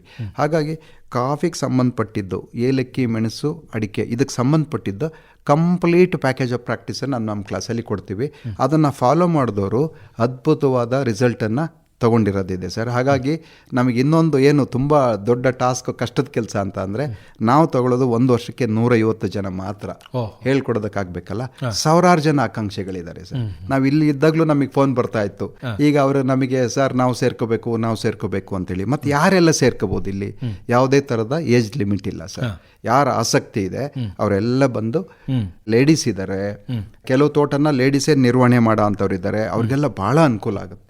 ಈಗ ಒಂದಷ್ಟು ಹೊಸದಾಗಿ ಯಾರೋ ಪ್ರಾಪರ್ಟಿ ತೊಗೊಂಡಿರ್ತಾರೆ, ಕಾಫಿ ಬಗ್ಗೆ ಏನು ಗೊತ್ತಿರಲ್ಲ, ಅಂಥವರೆಲ್ಲ ಬಂದು ನಮ್ಮ ಕ್ಲಾಸಲ್ಲಿ ಸೇರ್ಕೊಂಡು ಕಂಪ್ಲೀಟ್ ಪ್ಯಾಕೇಜ್ ಆಫ್ ಪ್ರಾಕ್ಟೀಸ್ ನಾವು ಬರ್ಕೊಡ್ತೀವಿ. ಮತ್ತು ತಿಂಗಳು ಅದು ಕೊಡ್ತೀವಿ, ಪ್ಯಾಕೇಜ್ ಆಫ್ ಪ್ರಾಕ್ಟೀಸ್ ಶೀಟ್ ಕೊಡ್ತೀವಿ, ಅದನ್ನು ನೋಡ್ಕೊಂಡು ಮಾಡ್ಬೋದು. ಅದನ್ನು ನಾವು ಎಕ್ಸ್ಪ್ಲೈನ್ ಮಾಡ್ತೀವಿ. ಇಂಥ ಗೊಬ್ಬರ ಹಾಕಿದ್ರೆ ಏನಾಗುತ್ತೆ, ಇದು ಯಾಕೆ ಹಾಕ್ತಾ ಇದ್ದೀವಿ, ಗೊಬ್ಬರನ ಎಷ್ಟು ಪ್ರಮಾಣದಲ್ಲಿ ಹಾಕ್ತಾ ಇದ್ದೀವಿ. ಮತ್ತು ನಾನು ಆಗಲೇ ಹೇಳ್ದಂಗೆ MOP, ಮ್ಯೂರೇಟ್ ಆಫ್ ಪೊಟ್ಯಾಶ್, ಸ್ವಲ್ಪ ಸ್ಕಾರ್ಚಿಂಗ್ ಮಾಡುತ್ತೆ ಮಣ್ಣನ್ನು. ಅದರಲ್ಲೇ ಸ್ವಲ್ಪ ಮೈಲ್ಡ್ ಆಗಿರೋ ಅಂಥದ್ದು SOP, ಸ್ವಲ್ಪ ಡಬಲ್ ಕಾಸ್ಟ್ಲಿ ಆಗುತ್ತೆ. ಬಟ್ ನಾವು ಅದು ಆಸೆ ಮಾಡ್ದೇ, ಅಧಿಕವಾಗಿ ಪ್ರಾಫಿಟಿಗೆ ಆಸೆ ಮಾಡ್ದೇ ಒಂದಷ್ಟು ನೇಚರ್ನ ಉಳಿಸ್ಬೇಕು ಅನ್ನೋದು, ಅದನ್ನು ಕನ್ವಿನ್ಸ್ ಮಾಡ್ತೀವಿ ನಾವು. ತುಂಬ ಚೀಪ್ ಕೆಮಿಕಲ್ಗಳು ತಗೋಬೇಡಿ, ಹಾನಿ ಮಾಡುತ್ತೆ ಅನ್ನೋದನ್ನೆಲ್ಲ ನಾವು ಅದನ್ನು ಅಲ್ಲಿ ಮನದಟ್ಟು ಮಾಡಿ ಅದನ್ನು ಫಾಲೋ ಮಾಡ್ತಾರೆ ಸರ್ ಅವರು. ತಾವು ಆಗಲೇ ಒಂದು ಮಾತು ಹೇಳಿದ್ರಿ, ನಮಗೆ ಯಾವುದೇ ಏಜ್ ಲಿಮಿಟ್ ಇಲ್ಲ ಅಂತ ಹೇಳಿ. ಆದರೆ 7 ಬೀನ್ ಟೀಮ್ನ ಮುಖ್ಯ ಉದ್ದೇಶ ಏನಿದೆಯೋ, ಗುರಿಗಳಿದೆಯೋ, ಅಲ್ಲಿ ಯುವಕರಿಗೆ ಹೆಚ್ಚು ಒತ್ತು ಕೊಡಬೇಕು ಅನ್ನುವಂಥದ್ದು, ಅವರಿಗೆ ಹೆಚ್ಚು ನಾವು ಕೊಡ್ತಾ ಇದ್ದೀವಿ. ಯಾಕೆ ಯುವಕರನ್ನ ತಾವು ಗುರಿಯನ್ನಾಗಿ ಇರಿಸ್ಕೊಂಡಿದ್ದೀರಿ? ಯಾಕೆ ಅಂತ ಅಂದರೆ, ನಮ್ಮ ಅಧ್ಯಕ್ಷರಾಗಲೇ ಹೇಳಿದ್ರು, ಯುವಕರನ್ನಾದರೆ ನಾವು ಚೇಂಜ್ ಮಾಡೋದಕ್ಕೆ, ಅಂದರೆ ನಾವು ಹೇಳಿದ್ದನ್ನ ತುಂಬ ಆಸಕ್ತಿಯಿಂದ ಮಾಡ್ತಾರೆ. ಹೌದು, ಆಸಕ್ತಿಯಿಂದ ಮಾಡ್ತಾರೆ. ಬದಲಾವಣೆಗೆ ಅವ್ರ ಮನಸ್ಸು ಬೇಗ ಒಪ್ಪುತ್ತೆ. ಮತ್ತೆ ಅವ್ರು ಮುಂದಿನ ದಿನಗಳಲ್ಲಿ ಕಾಫಿನ ಮುನ್ನಡೆಸ್ಕೊ ಹೋಗ್ಬೇಕಾಗಿರೋದೇ ಅವರು. ಹಾಗಾಗಿ ಯಾಕೆ ಯುವಕರನ್ನೇ ಕೇಳ್ತಾ ಇದ್ದೀವಿ ನಾವು ಅಂತ ಅಂದರೆ, ಬನ್ನಿ ಅಂತ ಒಲಿಸ್ತಾ ಇದ್ದೀವಿ ಅಂತ ಅಂದರೆ, ಅವರು ಬಿಟ್ಟು ಸಿಟಿಗೆ ಹೋದರೆ ಮತ್ತೆ ಅವರನ್ನು ವಾಪಸ್ ಕರ್ಕೊಬರೋದು ಕಷ್ಟ. ಒಂದಷ್ಟು ಮನೆಗಳಲ್ಲಿ ಈಗ ವಯಸ್ಸಾದ ತಂದೆ ತಾಯಿಗಳೇ ಉಳ್ಕೊಂಡ್ಬಿಟ್ಟಿದ್ದಾರೆ ಸರ್, ಅದು ಒಂದು ಸಮಸ್ಯೆನೇ. ಹಾಗಾಗಿ ಮಕ್ಕಳು ಮನೆಯಲ್ಲೇ ಇದ್ದರೆ ಹಿರಿಯವ್ರಿಗೂ ಸಪೋರ್ಟ್ ಆಗುತ್ತೆ. ಹಾಗಾಗಿ ಅದನ್ನು ಎಲ್ಲ ಆಲೋಚನೆ ಮಾಡಿ ನಾವು ನಮ್ಮ ಮಕ್ಕಳು ಈ ಥರ ನೇಚರಲ್ಲಿ ಒಳ್ಳೆ ಬದುಕನ್ನೇ ಮಾಡಲಿ ಅನ್ನೋ ಉದ್ದೇಶಕ್ಕೆ ಯುವಕರನ್ನ ಹೆಚ್ಚು ಓಲೈಸ್ತಾ ಇದ್ವಿ. ಅವ್ರು ಒಪ್ಕೊಳ್ತಾ ಇದ್ದಾರೆ. 7 ಬೀನ್ ಟೀಮ್ ಏನಿದೆಯೋ, ತರಗತಿಯಲ್ಲಿ ನಾವು ಯಾವುದೇ ಒಂದು ಬೆಳೆಯನ್ನು ಹೇಗೆ ಬೆಳೆಯುವಂಥದ್ದು ಮತ್ತು ಅದಕ್ಕೆ ಸಂಬಂಧಪಟ್ಟಂಗೆ ಏನೇನು ಮಾಡಬೇಕು ಅನ್ನುವಂಥದ್ದನ್ನು ಹೇಳ್ಕೊಡೋದ್ರ ಜೊತೆಗೆ ಕೃಷಿ ಪ್ರವಾಸಗಳನ್ನು ಕೂಡ ಸಂಘಟಿಸುತ್ತೆ ಅಂತ ಹೇಳಿ. ಅಂತ ಅಂದರೆ ಕಲಿಕೆಯ ದೃಷ್ಟಿಯಿಂದ ಬೇರೆ ಬೇರೆ ತೋಟಗಳಿಗೆ, ಬೇರೆ ಬೇರೆ ಉದ್ಯಮಗಳಿಗೆ ಭೇಟಿಯನ್ನು ನೀಡುವಂಥದ್ದು, ಅಲ್ಲಿ ಕಲಿಯುವಂಥದ್ದು. ಹೀಗೆ ಈ ಕೃಷಿ ಪ್ರವಾಸ ಎಲ್ಲೆಲ್ಲಿ ಆಗಿದೆ ಮತ್ತು ಹೇಗಿರುತ್ತೆ, ಅದು ಅದರಿಂದ ಏನು ಅನುಕೂಲ ಆಗುತ್ತೆ? ಮುಖ್ಯವಾಗಿ ನಾವು ಯಗಜಿ ಪ್ಲಾಂಟೇಶನ್ ಅಂತ ಒಂದು ಹೊಂಕರವಳ್ಳಿ ಹತ್ರ ಇದೆ, ಅಲ್ಲಿ ನಮ್ದು ಒಂದು ಕ್ಲಾಸ್ ನಡೀತದೆ. ಮತ್ತೆ MFR ಎಸ್ಟೇಟ್ಸ್ ಅಂತ ಇದೆ, ಅಲ್ಲೂ ನಾವು ಸಹ ಮಾಡಿದ್ವಿ. YN ಕೃಷ್ಣೇಗೌಡರು ಅವ್ರ ತೋಟದಲ್ಲೂ ಸಹ ನಾವು ಮಾಡಿದ್ದೀವಿ. ಸೊ ಈ ತೋಟಗಳಲ್ಲಿ ಏನು ಅಂದ್ರೆ ಹೇಗೆ ಕ್ಲಾಸ್ ನಡೀತದೆ ಅಂದ್ರೆ, ಮುಖ್ಯವಾಗಿ ನಮ್ದು ರೈತ ಗೀತೆಯಿಂದ ಕ್ಲಾಸ್ ಶುರು ಆಗುತ್ತೆ. ನಾವು ರೈತ ಗೀತೆಯಿಂದ ಕ್ಲಾಸ್ ಶುರು ಮಾಡಿ ಫಸ್ಟ್ ವಿಸಿಟ್ ಮಾಡಿಸ್ತೀವಿ, ಸುತ್ತಾಡಿಸ್ಬಿಟ್ಟು ಅಲ್ಲಿ ವೇಣುಗೋಪಾಲ್ ಅವರು ಇರ್ತಾರೆ, ಧರ್ಮರಾಜ್ ಅವರು ಇರ್ತಾರೆ. ಅವರು ಬ್ಯಾಚ್ ಅಲ್ಲಿ ಎಕ್ಸ್ಪ್ಲೈನ್ ಮಾಡ್ತಾರೆ. ಈ ತೋಟದಲ್ಲಿ ಏನು ಹೇಗಿದೆ, ಈ ಕ್ರಾಪ್ ಹೇಗಿದೆ, ಈ ಕ್ರಾಪ್ ಅಥವಾ ಕಸಿ ಮಾಡೋದು ಹೇಗೆ, ಇವೆಲ್ಲವನ್ನು ನಾವು ಪ್ರತ್ಯಕ್ಷವಾಗಿ ತೋರಿಸ್ತೀವಿ ಅವರಿಗೆ. Seeing is believing. ಆಮೇಲೆ ಇವೆಲ್ಲ ಜಾಗಗಳಲ್ಲೂ 7B ನ ಏನ್ ಪ್ಯಾಕೇಜ್ ಆಫ್ ಪ್ರಾಕ್ಟೀಸ್ ನ ಅವು ಅಳವಡಿಸಿದ್ದಾರೆ. ಬೆಳೆಗಾರರಿಗೆ ಏನಾಗುತ್ತೆ, ಸೀಯಿಂಗ್ ಇಸ್ ಬಿಲೀವಿಂಗ್. ನೋಡಿದಾಗ ಹೌದು, ನಾ ಹೇಳ್ಕೊಟ್ಟಿದ್ದ ಪ್ಯಾಕೇಜ್ ಆಫ್ ಪ್ರಾಕ್ಟೀಸಸ್ ನ ನಾವು ಅನುಸರಿಸಿದ್ರೆ ಅಲ್ಲಿ ನಮ್ಮ ತೋಟಗಳು ಈ ಪ್ರೊಡಕ್ಷನ್ ಅಂತ ನಾನು ಪ್ರೊಡಕ್ಟಿವಿಟಿ, ಉತ್ಪಾದಕತೆ ಹೆಚ್ಚಿಸಬಹುದು ಅಂತ ಅದು ಒಂದು ಗೊತ್ತಾಗುತ್ತೆ. ಅದೇ ರೀತಿ ನಾವು ಕೊನೆಯದಾಗಿ ನಮ್ದು ಕಾಫಿ ಕಲ್ಚರ್. ಕೊನೆ ಕ್ಲಾಸ್ ಕಾಫಿ ಕಲ್ಚರ್ ಏನಂದ್ರೆ ನಮ್ದೇ ಒಂದು ಸಂಪ್ರದಾಯ. ಇದೊಂದು ವಾರ್ಷಿಕವಾಗಿ ನಡೆಯುವಂತಹ ಒಂದು ಇವೆಂಟ್. ನಮ್ದೇ ಒಂದು ಸಂಪ್ರದಾಯ. ಮಲೆನಾಡಿನಲ್ಲಿ ವಿಶಿಷ್ಟವಾದ ಗೊಜ್ಜುಗಳು, ಅಕ್ಕಿ ರೊಟ್ಟಿ ಇರ್ಬೋದು, ಬಂದಿ ಕರಿ ಇರ್ಬೋದು, ಅಥವಾ ಸುಗ್ಗಿ ಕುಣಿತ ಇರ್ಬೋದು, ಅಥವಾ ಕಹಳೆ ಊದಿ ಸ್ವಾಗತ ಮಾಡ್ತಕ್ಕಂಥದ್ದು, ಇವೆಲ್ಲ ನಮ್ದೊಂದು ವಿಶಿಷ್ಟವಾದ ಸಂಪ್ರದಾಯ. ಇದನ್ನ ನಾವು ಬರೀ ನಮಗೆ ನಿಲ್ಲಬಾರದು, ನಮ್ಮ ನೆಕ್ಸ್ಟ್ ಜನರೇಷನ್ ಪಾಸ್ ಆನ್ ಆಗಬೇಕು. ಸೊ ಈ ನಿಟ್ಟಿನಲ್ಲಿ ನಾವು ಕಾಫಿ ಕಲ್ಚರ್ ಅಂತ ಒಂದು ಹೆಸರಿನಲ್ಲಿ ನಾವು ಪ್ರತಿ ವರ್ಷ ಕೊನೆ ಕ್ಲಾಸ್, ಯಾವ್ದು 12ನೇ ಕ್ಲಾಸು ಏನು ಕಾನ್ವೊಕೇಶನ್ ಅಂತ ಹೇಳ್ತೀವಿ. ಸೊ ಆ ಬ್ಯಾಚ್ ನ ಬೆಳೆಗಾರರಿಗೆ ನಾವು ಸರ್ಟಿಫಿಕೇಟ್ ಡಿಸ್ಟ್ರಿಬ್ಯೂಷನ್ ಮಾಡ್ತೀವಿ. ಅದೇ ಈ ವರ್ಷ ನಾವು ಹೊಸ ಬ್ಯಾಚ್ ಅವತ್ತೇ ಇಂಡಕ್ಷನ್ ಓರಿಯೆಂಟೇಶನ್ ಪ್ರೋಗ್ರಾಮ್, ಅವರಿಗೆ ಯಾವ ತರ ಇರ್ತದೆ ಕ್ಲಾಸ್, ನಾವು ಓರಿಯೆಂಟೇಶನ್ ಪ್ರೋಗ್ರಾಮ್ ಮಾಡ್ತೀವಿ. ಆಮೇಲೆ ಸ್ಪೆಷಲ್ ಗೆಸ್ಟ್ ಅನ್ನು ಕರೆಸ್ತೀವಿ. ಈ ಸತಿ ನಾವು CEO ಅವರು ಬರ್ತಾ ಇದ್ದಾರೆ, ಕಾಫಿ ಮಂಡಳಿ ಅಧ್ಯಕ್ಷರು ಬರ್ತಾ ಇದ್ದಾರೆ, ಮತ್ತೆ ಭಾರತದಲ್ಲಿ first female cup tester, Bharat ಅಲ್ಲ ಏಷ್ಯಾದಲ್ಲಿ, ಮಿಸ್ ಸುನಾಲಿನಿ ಮೆನನ್ ಅಂತ ಅಂತಾರಾಷ್ಟ್ರೀಯ ಕಾಫಿ ಸಮುದಾಯದ ಹೆಸರಾದಂತ ಹೆಸರು ಅವರು. ನಾನು ಸುಮ್ನೆ ಫೋನ್ ಮಾಡಿ ಕೇಳಿದಕ್ಕೆ ಬಂದ್ರು. ಏನ್ ಹೇಳಿದ್ರೆ, I want to be associated with you ಅಂದ್ರು. ನಿಮ್ಮ ಏನು ವಿಷನ್ ಇದೆ, ನಾನು ಭಾರಿ ಖುಷಿಯಾಗಿದ್ದೀನಿ, I want to be associated with you ಅಂತ ಹೇಳಿ ಅವ್ರು ಇಮಿಡಿಯೇಟ್ ಆಗಿ ಬಂದ್ರು. ಅದೇ ರೀತಿ ಪೂರ್ಣೇಶ್ವರು ಸಹ ಸ್ಪೆಷಾಲಿಟಿ ಕಾಫಿಯಲ್ಲಿ ಅವರು ಪಯನಿಯರು. ಸೊ ಅವರನ್ನು ನಾವು ಸುಮ್ಮನೆ ಕರೆದಾಗ, ಇಲ್ಲ ನಾನು ಬಂದು I want to speak to the growers ಹೇಳ್ಕೊಡ್ಬೇಕು, ನಾವು ಸ್ಪೆಷಾಲಿಟಿ ಕಾಫಿ ಹೆಂಗಿದೆ ಅಂತ ತಿಳಿಸ್ಕೊಡ್ಬೇಕು ಅಂತೇಳಿ ಅವರು ಸಹ. ಸೊ ಹಾಗೆ ಈಗ CEO ಸಹ ನಾವು ಒಂದೇ ಸತಿ ಮಾತು ಫೋನ್ ಮಾಡಿ ಕೇಳಿದ ತಕ್ಷಣ ಆಯ್ತು, I want to visit and I want to see how 7B teams works ಅಂತ ಹೇಳಿದ್ರು.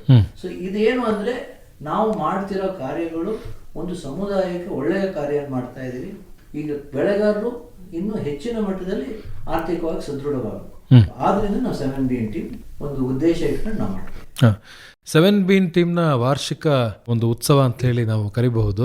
ಅದು ಕಾಫಿ ಸಂಸ್ಕೃತಿ ಅನ್ನುವಂಥದ್ದು. ಈ ಸಾಲಿನ ಕಾಫಿ ಸಂಸ್ಕೃತಿ ಕಾರ್ಯಕ್ರಮವನ್ನು ಎಲ್ಲಿ ಮತ್ತೆ ಯಾವತ್ತು ಆಯೋಜನೆ ಮಾಡಿದಿರಿ, ಏನೇನು ವಿಶೇಷತೆಗಳಿರುತ್ತೆ, ಇದನ್ನ ಉಪಾಧ್ಯಕ್ಷರಾದ ತೀರ್ಥ ಮಲ್ಲೇಶ್ ಅವರು ತಿಳಿಸ್ಕೊಡ್ಬೇಕು. ಕಾಫಿ ಸಂಸ್ಕೃತಿ ವರ್ಷದಲ್ಲಿ ಒಂದು ಸರಿ ನಾವು ಮಾಡ್ತೀವಿ. ಅದಕ್ಕೆ ಏನ್ ಮಾಡಿದೀವಿ ಅಂತ ಹೇಳಿದ್ರೆ, ನಾವು ಪ್ರತಿ ವರ್ಷನೂ ಕೂಡ ಕಾಫಿ ಸಂಸ್ಕೃತಿ ಕಾರ್ಯಕ್ರಮವನ್ನ ನಮ್ಮ ಪರಂಪರೆಯನ್ನ ಹೆಚ್ಚಿಸೋ ನಿಟ್ಟಿನಲ್ಲಿ ಸಂಸ್ಕೃತಿ ಮತ್ತೆ ಪರಂಪರೆಯನ್ನ ಮುಂದಿನ ಯುವ ಜನಾಂಗಕ್ಕೆ ನಾವು ಪಾಸಾನ್ ಮಾಡಬೇಕು. ಇಲ್ಲ ಅಂತ ಹೇಳಿದ್ರೆ ನಮ್ಮ ಸಂಸ್ಕೃತಿಗಳು ನಮ್ಮ ಜೊತೆನಲ್ಲೇ ಹೋಗ್ಬಿಡುತ್ತೆ. ಹಾಗಾಗಿ ಈ ಮಲೆನಾಡಿನ ವೇಷಭೂಷಣಗಳಾಗಿರ್ಬೋದು, ಈಗ ನಮ್ಮ ಅಧ್ಯಕ್ಷರು ಹೇಳಿದಾಗೆ ತಿಂಡಿ ತಿನಿಸುಗಳಾಗಿರ್ಬೋದು, ಎಲ್ಲದನ್ನು ಕೂಡ ನಾವು ಈ ಕಾಫಿ ಸಂಸ್ಕೃತಿ ಕಾರ್ಯಕ್ರಮದಲ್ಲಿ ಅಳವಡಿಸ್ಕೊಳ್ಬೇಕು. ಇದ್ರ ಜೊತೆಗೆ ಏನು ಅಂತ ಹೇಳಿದ್ರೆ, ಉತ್ಪಾದನೆಯನ್ನ ಹೇಗ್ ಮಾಡಬೇಕು, ಹೇಗೆ ಹೆಚ್ಚಿಸ್ಕೊಳ್ಬೇಕು. ನಮ್ಮ ಚೇರ್ಮನ್ ಅವ್ರ ಹೇಳಿದ್ದೇನೆಂದ್ರೆ, ವರ್ಷದಲ್ಲಿ ಮಣ್ಣಿನಿಂದ ಕಪ್ಪಿನವರೆಗೆ ಏನ್ ಹೇಳ್ಕೊಡ್ತೀವಿ ಅಂತ ಒಂದು ಸಬ್ಜೆಕ್ಟ್ ಅನ್ನ ನಾವು ಇಟ್ಕೊಂಡಿರ್ತೀವಿ. ಉತ್ಪಾದನೆಯನ್ನ ಮಾಡಿ ಆಯ್ತು, ಉತ್ಪಾದನೆಯನ್ನ ಮಾರುಕಟ್ಟೆಗೆ ಹೇಗ್ ತಲುಪಿಸ್ಬೇಕು, ಹೇಗ್ ಮಾಡ್ಬೇಕು, ವ್ಯಾಲ್ಯೂ ಎಡಿಷನ್ ಹೇಗ್ ಮಾಡ್ಬೇಕು, ಇದನ್ನ ಕೊನೆ ತರಗತಿನಲ್ಲಿ ನಾವು ಇಟ್ಕೊಳ್ತೀವಿ. ಆ ಕಾಫಿ ಸಂಸ್ಕೃತಿ ಅಂತ ಏನ್ ಇಟ್ಕೊಂಡಿದೀವಿ ಅದನ್ನ ಇಟ್ಕೊಂಡಿದೀವಿ. ನಾವು ಇನ್ನೂ ಈ ಮುಂದುವರೆದು ಹೇಳ್ಬೇಕು ಅಂತ ಹೇಳಿದ್ರೆ, ಈ ಕಾಫಿ ಸಂಸ್ಕೃತಿಯ ಭಾಗದಲ್ಲಿ ನಾವೇನು ಅಂತ ಹೇಳಿದ್ರೆ, ವಿಶೇಷವಾದ ವ್ಯಕ್ತಿಗಳನ್ನ ನಾವು ಕರೆಸ್ತೀವಿ. ನಾವು ಏನಂದ್ರೆ ಸಬ್ಜೆಕ್ಟ್ ಎಕ್ಸ್ಪರ್ಟೀಸ್. ಇಲ್ಲಿ ಏನಾಗುತ್ತೆ, ತರಗತಿಗಳಲ್ಲಿ ವಿಜ್ಞಾನಿಗಳಿರ್ತಾರೆ, ಮತ್ತೆ ಈ ಪ್ರೊಡಕ್ಟಿವಿಟಿನಲ್ಲಿ ಅಚೀವ್ ಮಾಡಿದವ್ರ ಕೈಲಿ ನಾವು ಹೇಳಿಸ್ತಾ ಇರ್ತೀವಿ. ಆದ್ರೆ ಇಲ್ಲಿ ಏನು ಅಂದ್ರೆ ಸಬ್ಜೆಕ್ಟ್ ಎಕ್ಸ್ಪರ್ಟೀಸ್, ಅವ್ರನ್ನ ಕರೆಸ್ತೀವಿ. ಅದ್ರ ಜೊತೆಗೆ ನಾವು 7B ಟೀಮ್ ನಲ್ಲಿ ಇದಕ್ಕೆ ಪೂರಕವಾಗಿ ಮಾತನಾಡ್ಬೇಕು ಅಂತ ಹೇಳಿದ್ರೆ, ಈ ಉತ್ಪಾದನೆ ಹೆಚ್ಚು ಹೇಗ್ ಮಾಡ್ತೀವಿ ಅಂತ ಹೇಳಿದ್ರೆ, ಯಾರ್ಯಾರು ನಮ್ಮ ತರಗತಿಗೆ ವಿದ್ಯಾರ್ಥಿಗಳು ಸೇರ್ಕೊಳ್ತಾರೆ ಅವ್ರಿಗೆ ಒಂದು ಮ್ಯಾಂಡೇಟ್ರಿ, ಮೊದಲನೇ ಮ್ಯಾಂಡೇಟರಿ ಅಂತ ಹೇಳಿದ್ರೆ ಅವರಿಗೆ ಸೀಟ್ ಸಿಗ್ಬೇಕು ಅಂದ್ರೆ ಸಾಯಿಲ್ ಟೆಸ್ಟ್ ಆಗ್ಲೇಬೇಕು. ಎರಡನೇದು, ಅವರಿಗೆ ಸೀಟ್ ಸಿಕ್ಕಿದ ನಂತರದಲ್ಲಿ 7B ಬ್ಲಾಕ್ ಅಂತ ಹೇಳಿ ಮಾಡಬೇಕು. ಯಾಕೆ ಮಾಡಬೇಕು ಅಂತ ಹೇಳಿದ್ರೆ, ನಾವು ಏನು ಪ್ರತಿ ತಿಂಗಳು ಪ್ಯಾಕೇಜ್ ಆಫ್ ಪ್ರಾಕ್ಟೀಸ್ಗಳನ್ನ ನಾವು ಕೊಡ್ತೀವಿ, ಆ ಪ್ಯಾಕೇಜ್ ಆಫ್ ಪ್ರಾಕ್ಟೀಸ್ಗಳನ್ನ ಮಿನಿಮಮ್ 1/2 ಎಕರೆ, ಮ್ಯಾಕ್ಸಿಮಮ್ ಅವ್ರು ಎಷ್ಟು ಬೇಕಾದ್ರೂ ಮಾಡಬಹುದು. ಈ 7 ಬೀನ್ ಬ್ಲಾಕ್ ಅಂತ ನಾವು ಒಂದು ಟಾರ್ಗೆಟ್ ಕೊಡ್ತೀವಿ, ಅದ್ರದನ್ನ GPS ಲೊಕೇಶನ್ ಕೊಡ್ಬೇಕು. ನಾವು ಪ್ರತಿ ತಿಂಗಳು ನಾವು 8 ಮೆಂಬರ್ಸ್ ಏನಿದ್ದೇವೆ ಸಮಾನಾಸಕ್ತರು, ಒಂದು 25 ಜನರ ಒಂದು ಗುಂಪನ್ನ ಮಾಡಿ, ಸುಮಾರು 150 ಜನ ಇದ್ರೆ 25 ಜನರ ಒಂದು ಗುಂಪು ಮಾಡಿ, ಅವ್ರನ್ನ ಒಂದೊಂದು ಗುಂಪುಗಳಿಗೂ ಬೇರೆ ಬೇರೆ ವಸಂತ ಋತು, ಶರದ್ ಋತು, ಹೀಗೆ ಬೇರೆ ಬೇರೆ ಹೆಸರುಗಳನ್ನ ಕೊಟ್ಟಿದೀವಿ. ಆ ಬ್ಲಾಕ್ಗಳಲ್ಲಿ ಮಾಡಬೇಕಾದ್ರೆ ಡೌಟ್ಸ್ಗಳು ಬಂದ್ರೆ ನಮಗೆ ಕರೆ ಮಾಡಿ ಅವ್ರು ತಿಳಿಸ್ತಾರೆ.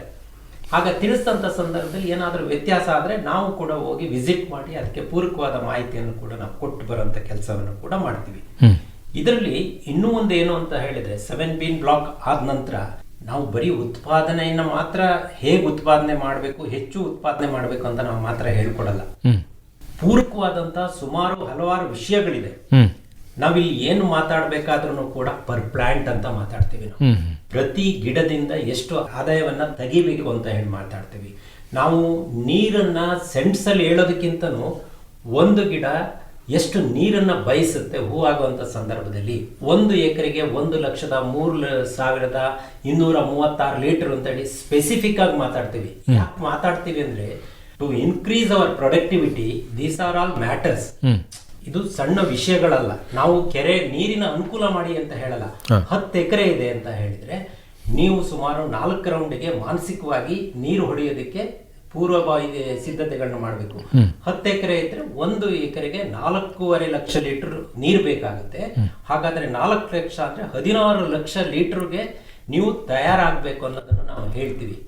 ಇದನ್ನೆಲ್ಲ ಯಾಕೆ ಹೇಳ್ತಾ ಇದ್ದೀನಿ ಅಂದ್ರೆ, ಬರೀ ಪ್ರೊಡಕ್ಟಿವಿಟಿಗೆ ನಾವು NPK ಇದು ಒಂದು ಕೊಡ್ತಾ ಇಲ್ಲ. ನಾವು ಸಣ್ಣ ಸಣ್ಣ ವಿಷಯಗಳ ಕೂಡ ನಾವು ಸಮಗ್ರವಾಗಿ ಅಂದ್ರೆ ಬೀ ಕೀಪಿಂಗ್, ಜೇನು ಸಾಕಣೆ ಹೇಗೆ ಆಗಬೇಕು, ಆಮೇಲೆ ಬಡ್ಜೆಟಿಂಗ್, ನಿಮ್ಮಲ್ಲಿ ಬಂದಂತ ಹಣವನ್ನ ಹೇಗೆ ಸದ್ವಿನಿಯೋಗನ ಮಾಡ್ಕೊಳ್ಬೇಕು, ಲೇಬರ್ ಮ್ಯಾನೇಜ್ಮೆಂಟ್ ನ ಹೇಗೆ ಮಾಡಬೇಕು ನೀವು, ಇವು ಎಲ್ಲವನ್ನು ಕೂಡ ಸಮಗ್ರವಾಗಿ ಪ್ರತಿ ಕ್ಲಾಸ್ನಲ್ಲೂ ನಾವು ಏನು 8 ಜನ ಆಸಕ್ತರಿದ್ದೀವಿ, ಪ್ರತಿಯೊಬ್ಬರು ಒಂದೊಂದು ಕ್ಲಾಸ್ಗಳನ್ನ ತಗೊಂಡು ಹೇಳ್ಕೊಡ್ತೀವಿ ಅವರಿಗೆ. ಇದೆಲ್ಲ ಹೇಳಿದಂತ ಸಂದರ್ಭದಲ್ಲಿ ನಮ್ಮ ಪ್ರೊಡಕ್ಟಿವಿಟಿನ ಅಚೀವ್ ಮಾಡೋದಕ್ಕೆ ಸಾಧ್ಯ ಆಗುತ್ತೆ. ಇದು ಅಲ್ಲದೇನೆ ನಮಗೆ ಹಲವಾರು ಈಗ ಮಾರ್ಕೆಟಿಂಗ್ ವಿಚಾರ ಬಂದಂತ ಸಂದರ್ಭದಲ್ಲಿ NKG ಅವರು ಸಪೋರ್ಟ್ ಮಾಡ್ತಾರೆ. ಬನ್ನಿ ನಮ್ಮ ಕ್ಯೂರಿಂಗ್ ನಲ್ಲಿ ಹೇಗೆ ಪ್ರೋಸೆಸ್ ಮಾಡ್ತೀವಿ, ಕ್ವಾಲಿಟಿನ ಹೇಗೆ ಮೇಂಟೈನ್ ಮಾಡಬೇಕು, ಕ್ವಾಲಿಟಿನ ಮೇಂಟೈನ್ ಮಾಡದೇ ಇದ್ರೆ ಎಕ್ಸ್ಪೋರ್ಟ್ ನಲ್ಲಿ ಎಷ್ಟು ತೊಂದರೆ ಆಗುತ್ತೆ. ಆ ರೀತಿನಲ್ಲಿ ಈ 7 ಬೀನ್ ಟೀಮ್ಗೆ, ಈಗ ಉದಾಹರಣೆಗೆ ಕಾಫಿ ಮಂಡಳಿಯವರು ಲಾಸ್ಟ್ ಟೈಮ್ ಇದ್ದಂಥ CEO ಅವರು, ನಿಮ್ಮ ಕ್ಲಾಸ್ ಬಗ್ಗೆ ನನಗೆ ಬಹಳ ಕ್ಯೂರಿಯಾಸಿಟಿ ಇದೆ, ಹೇಗೆ ನಡೆಸ್ತೀರಾ ಅಂತ, ನಾನು ಒಂದು ದಿವಸ ಬಂದು ನಿಮ್ಮ ತರಗತಿನಲ್ಲಿ ಕೂತ್ಕೊಳ್ಬೇಕು ಅಂತ ಹೇಳಿ. ಈಗಿನ ಚೇರ್ಮನ್ ಅವರು ಬಹಳ ಸಪೋರ್ಟ್ ಮಾಡ್ತಾರೆ. ಬಹಳ ಒಂದು ಒಳ್ಳೆ ಕೆಲಸ ಮಾಡ್ತಾ ಇದ್ದೀರಾ. ಒಂದು 7 ಲಕ್ಷ ಟನ್ಗೆ ನಮಗೆ ಏನು ರೀಚ್ ಆಗಬೇಕು, ನೀವು ಅದಕ್ಕೆ ಪೂರ್ವವಾಗಿ ಕೆಲಸ ಮಾಡ್ತಾ ಇದ್ದೀರಾ. ಹಾಗಾಗಿ ನೀವು CCRI ನಲ್ಲೊಂದು, ಚಟ್ಟಳ್ಳಿನಲ್ಲೊಂದು ನಮ್ಮ ವಿಜ್ಞಾನಿಗಳನ್ನ ಬಳಸ್ಕೊಂಡು ಪ್ರತಿ ವರ್ಷ ಒಂದೊಂದು ಕ್ಲಾಸ್ಗಳು ಮಾಡಿ ಅಂತ ಅವರೇ ಕರೆದು ಕೊಡ್ತಾ ಇದ್ದಾರೆ. ಇವೆಲ್ಲ ಸಮಗ್ರವಾದಂತ ವಿಚಾರವನ್ನ ಒಂದು ಕನ್ಕ್ಲೂಡಿಂಗ್ ಸೆಷನ್ ಅಂತ ಹೇಳಿ ಕಾಫಿ ಸಂಸ್ಕೃತಿನಲ್ಲಿ ಹೈಲೈಟ್ ಮಾಡುವಂತ ಒಂದು ವಿಶೇಷವಾದಂತ ಕಾರ್ಯಕ್ರಮವನ್ನ ವರ್ಷದ ಕೊನೆಯಲ್ಲಿ ನಾವು ಮಾಡೋದಕ್ಕೆ ಇಷ್ಟಪಡ್ತೀವಿ. ಅದನ್ನ ಹಾಗಾಗಿ ಬೆಳೆಗಾರರಿಂದನೂ ಕೂಡ ಉತ್ತಮ ಪ್ರತಿಕ್ರಿಯೆ ಇದೆ. ಇದಕ್ಕೆ ನಮ್ಗೆ ಎಲ್ಲ ಬೆಳೆಗಾರರು ಸಹಕರಿಸಬೇಕು. ಇಲ್ಲಿ 7 ಬೀನ್ ಟೀಮ್ ಒಂದೇನೆ ಅಚೀವ್ ಮಾಡುತ್ತೆ ಅಂತ ಅಲ್ಲ. ಸಂಘ ಸಂಸ್ಥೆಗಳಾಗಿರ್ಬೋದು, ಕಾಫಿ ಮಂಡಳಿ ಆಗಿರ್ಬೋದು, 7 ಬೀನ್ ಸಂಸ್ಥೆ ಆಗಿರ್ಬೋದು, ಇನ್ನೂ ಅನೇಕ ಸಂಸ್ಥೆಗಳು ಈ ರೀತಿ ಕೆಲಸವನ್ನು ಮಾಡ್ತಾ ಇದೆ. ಅವರೆಲ್ಲ ಒಟ್ಟಾಗಿ ಹೋದಾಗ ಭಾರತದ ಕಾಫಿಯನ್ನ 7 ಲಕ್ಷ ಟನ್ನಿಗೆ ಮುಟ್ಟಿಸೋದು ಏನು ದೊಡ್ಡ ವಿಷಯವೇ ಆಗೋದಿಲ್ಲ. ಈ ಸಾಲಿನ ಈ ಕಾಫಿ ಸಂಸ್ಕೃತಿ ಯಾವತ್ತು, ಎಲ್ಲಿ, ಹೇಗೆ ನಡೀತಾ ಇದೆ? ಈ ಸಾರಿ ನಮ್ಗೆ ಕಾಫಿ ಸಂಸ್ಕೃತಿ 2 ಅಂತ ಹೇಳಿ ಸಕಲೇಶ್ಪುರದಲ್ಲಿ ಒಕ್ಕಲಿಗರ ಸಮುದಾಯ ಭವನದಲ್ಲಿ ನಡೆಯುತ್ತೆ. 16ನೇ ಜನವರಿ 2026 ಬೆಳಿಗ್ಗೆ 10 ಗಂಟೆಗೆ ಪ್ರಾರಂಭ ಆಗುತ್ತೆ ರಿಜಿಸ್ಟ್ರೇಷನ್ ಮುಖಾಂತರ. ಆನಂತರ ಸ್ಟಾಲ್ ಉದ್ಘಾಟನೆ ಇರುತ್ತೆ. ಸ್ಟಾಲ್ಗಳನ್ನ ಉದ್ಘಾಟನೆ ಮಾಡಿದಂಥ ಸಂದರ್ಭದಲ್ಲಿ ನಮಗೆ ಯಾಂತ್ರೀಕರಣಕ್ಕೆ ಹೆಚ್ಚು ಮಹತ್ವವನ್ನು ಕೊಡಬೇಕು ಅಂತ ಹೇಳಿ ಒಂದು ಲಿಮಿಟೆಡ್ ಸ್ಟಾಲ್ಗಳನ್ನ ಮಾಡಿದ್ದೀವಿ. ಆ ಸ್ಟಾಲ್ ಉದ್ಘಾಟನೆ ಆಗುತ್ತೆ. ಆನಂತರ ಕಾರ್ಯಕ್ರಮದ ಉದ್ಘಾಟನೆಯನ್ನ ನಮ್ಮ ಜಿಲ್ಲಾಧಿಕಾರಿಗಳು ಮಾಡ್ತಾರೆ. ಆ ಕಾರ್ಯಕ್ರಮದಲ್ಲಿ ಕಾಫಿ ಮಂಡಳಿಯ ಕಾರ್ಯದರ್ಶಿಗಳಾಗಿರ್ತಕ್ಕಂಥ ಕೂರ್ಮರಾವ್ ಅವರು ಬರ್ತಾರೆ. ಕಾಫಿ ಮಂಡಳಿ ಅಧ್ಯಕ್ಷರಾದಂಥ MJ ದಿನೇಶ್ ಅವರು ಬರ್ತಾ ಇದ್ದಾರೆ. ಸ್ಪೆಷಾಲಿಟಿ ಕಾಫಿ ಅಸೋಸಿಯೇಷನ್ ಮಾಜಿ ಅಧ್ಯಕ್ಷರಾದಂಥ DM ಪೂರ್ಣೇಶ್ ಅವರು ಬರ್ತಾ ಇದ್ದಾರೆ. ಕ್ವಾಲಿಟಿ ಬಗ್ಗೆ ಬಹಳ ಒಂದು ಹೆಚ್ಚು ಮಹತ್ವವನ್ನ ಮತ್ತೆ ತುಂಬಾ ಹೆಚ್ಚು ಅರಿವನ್ನ ಮೂಡಿಸ್ತಾ ಇರ್ತಕ್ಕಂಥ ಸುನಾಲಿನಿ ಮೆನನ್ ಅವರು ಕೂಡ ಬರ್ತಾ ಇದ್ದಾರೆ. ಹಾಗೇನೆ ಉತ್ಪಾದನೆಯನ್ನು ಹೇಗೆ ಮಾಡಬೇಕು ಅಂತೇಳಿ ಡಾಕ್ಟರ್ ವೇಣುಗೋಪಾಲ್ ಅವರಿದ್ದಾರೆ. ಮತ್ತೆ ನಮ್ಮ ಚೇರ್ಮನ್ ಆದಂತ ಧರ್ಮರಾಜ್ ಅವರು ಕೂಡ ಅದರಲ್ಲಿ ಭಾಗವಹಿಸ್ತಾ ಇದ್ದಾರೆ. ಇದರ ಉಪಯೋಗನ ನಮ್ಮ ಬೆಳೆಗಾರರು ಅದನ್ನ ಪಡೆದುಕೊಳ್ಬೇಕು.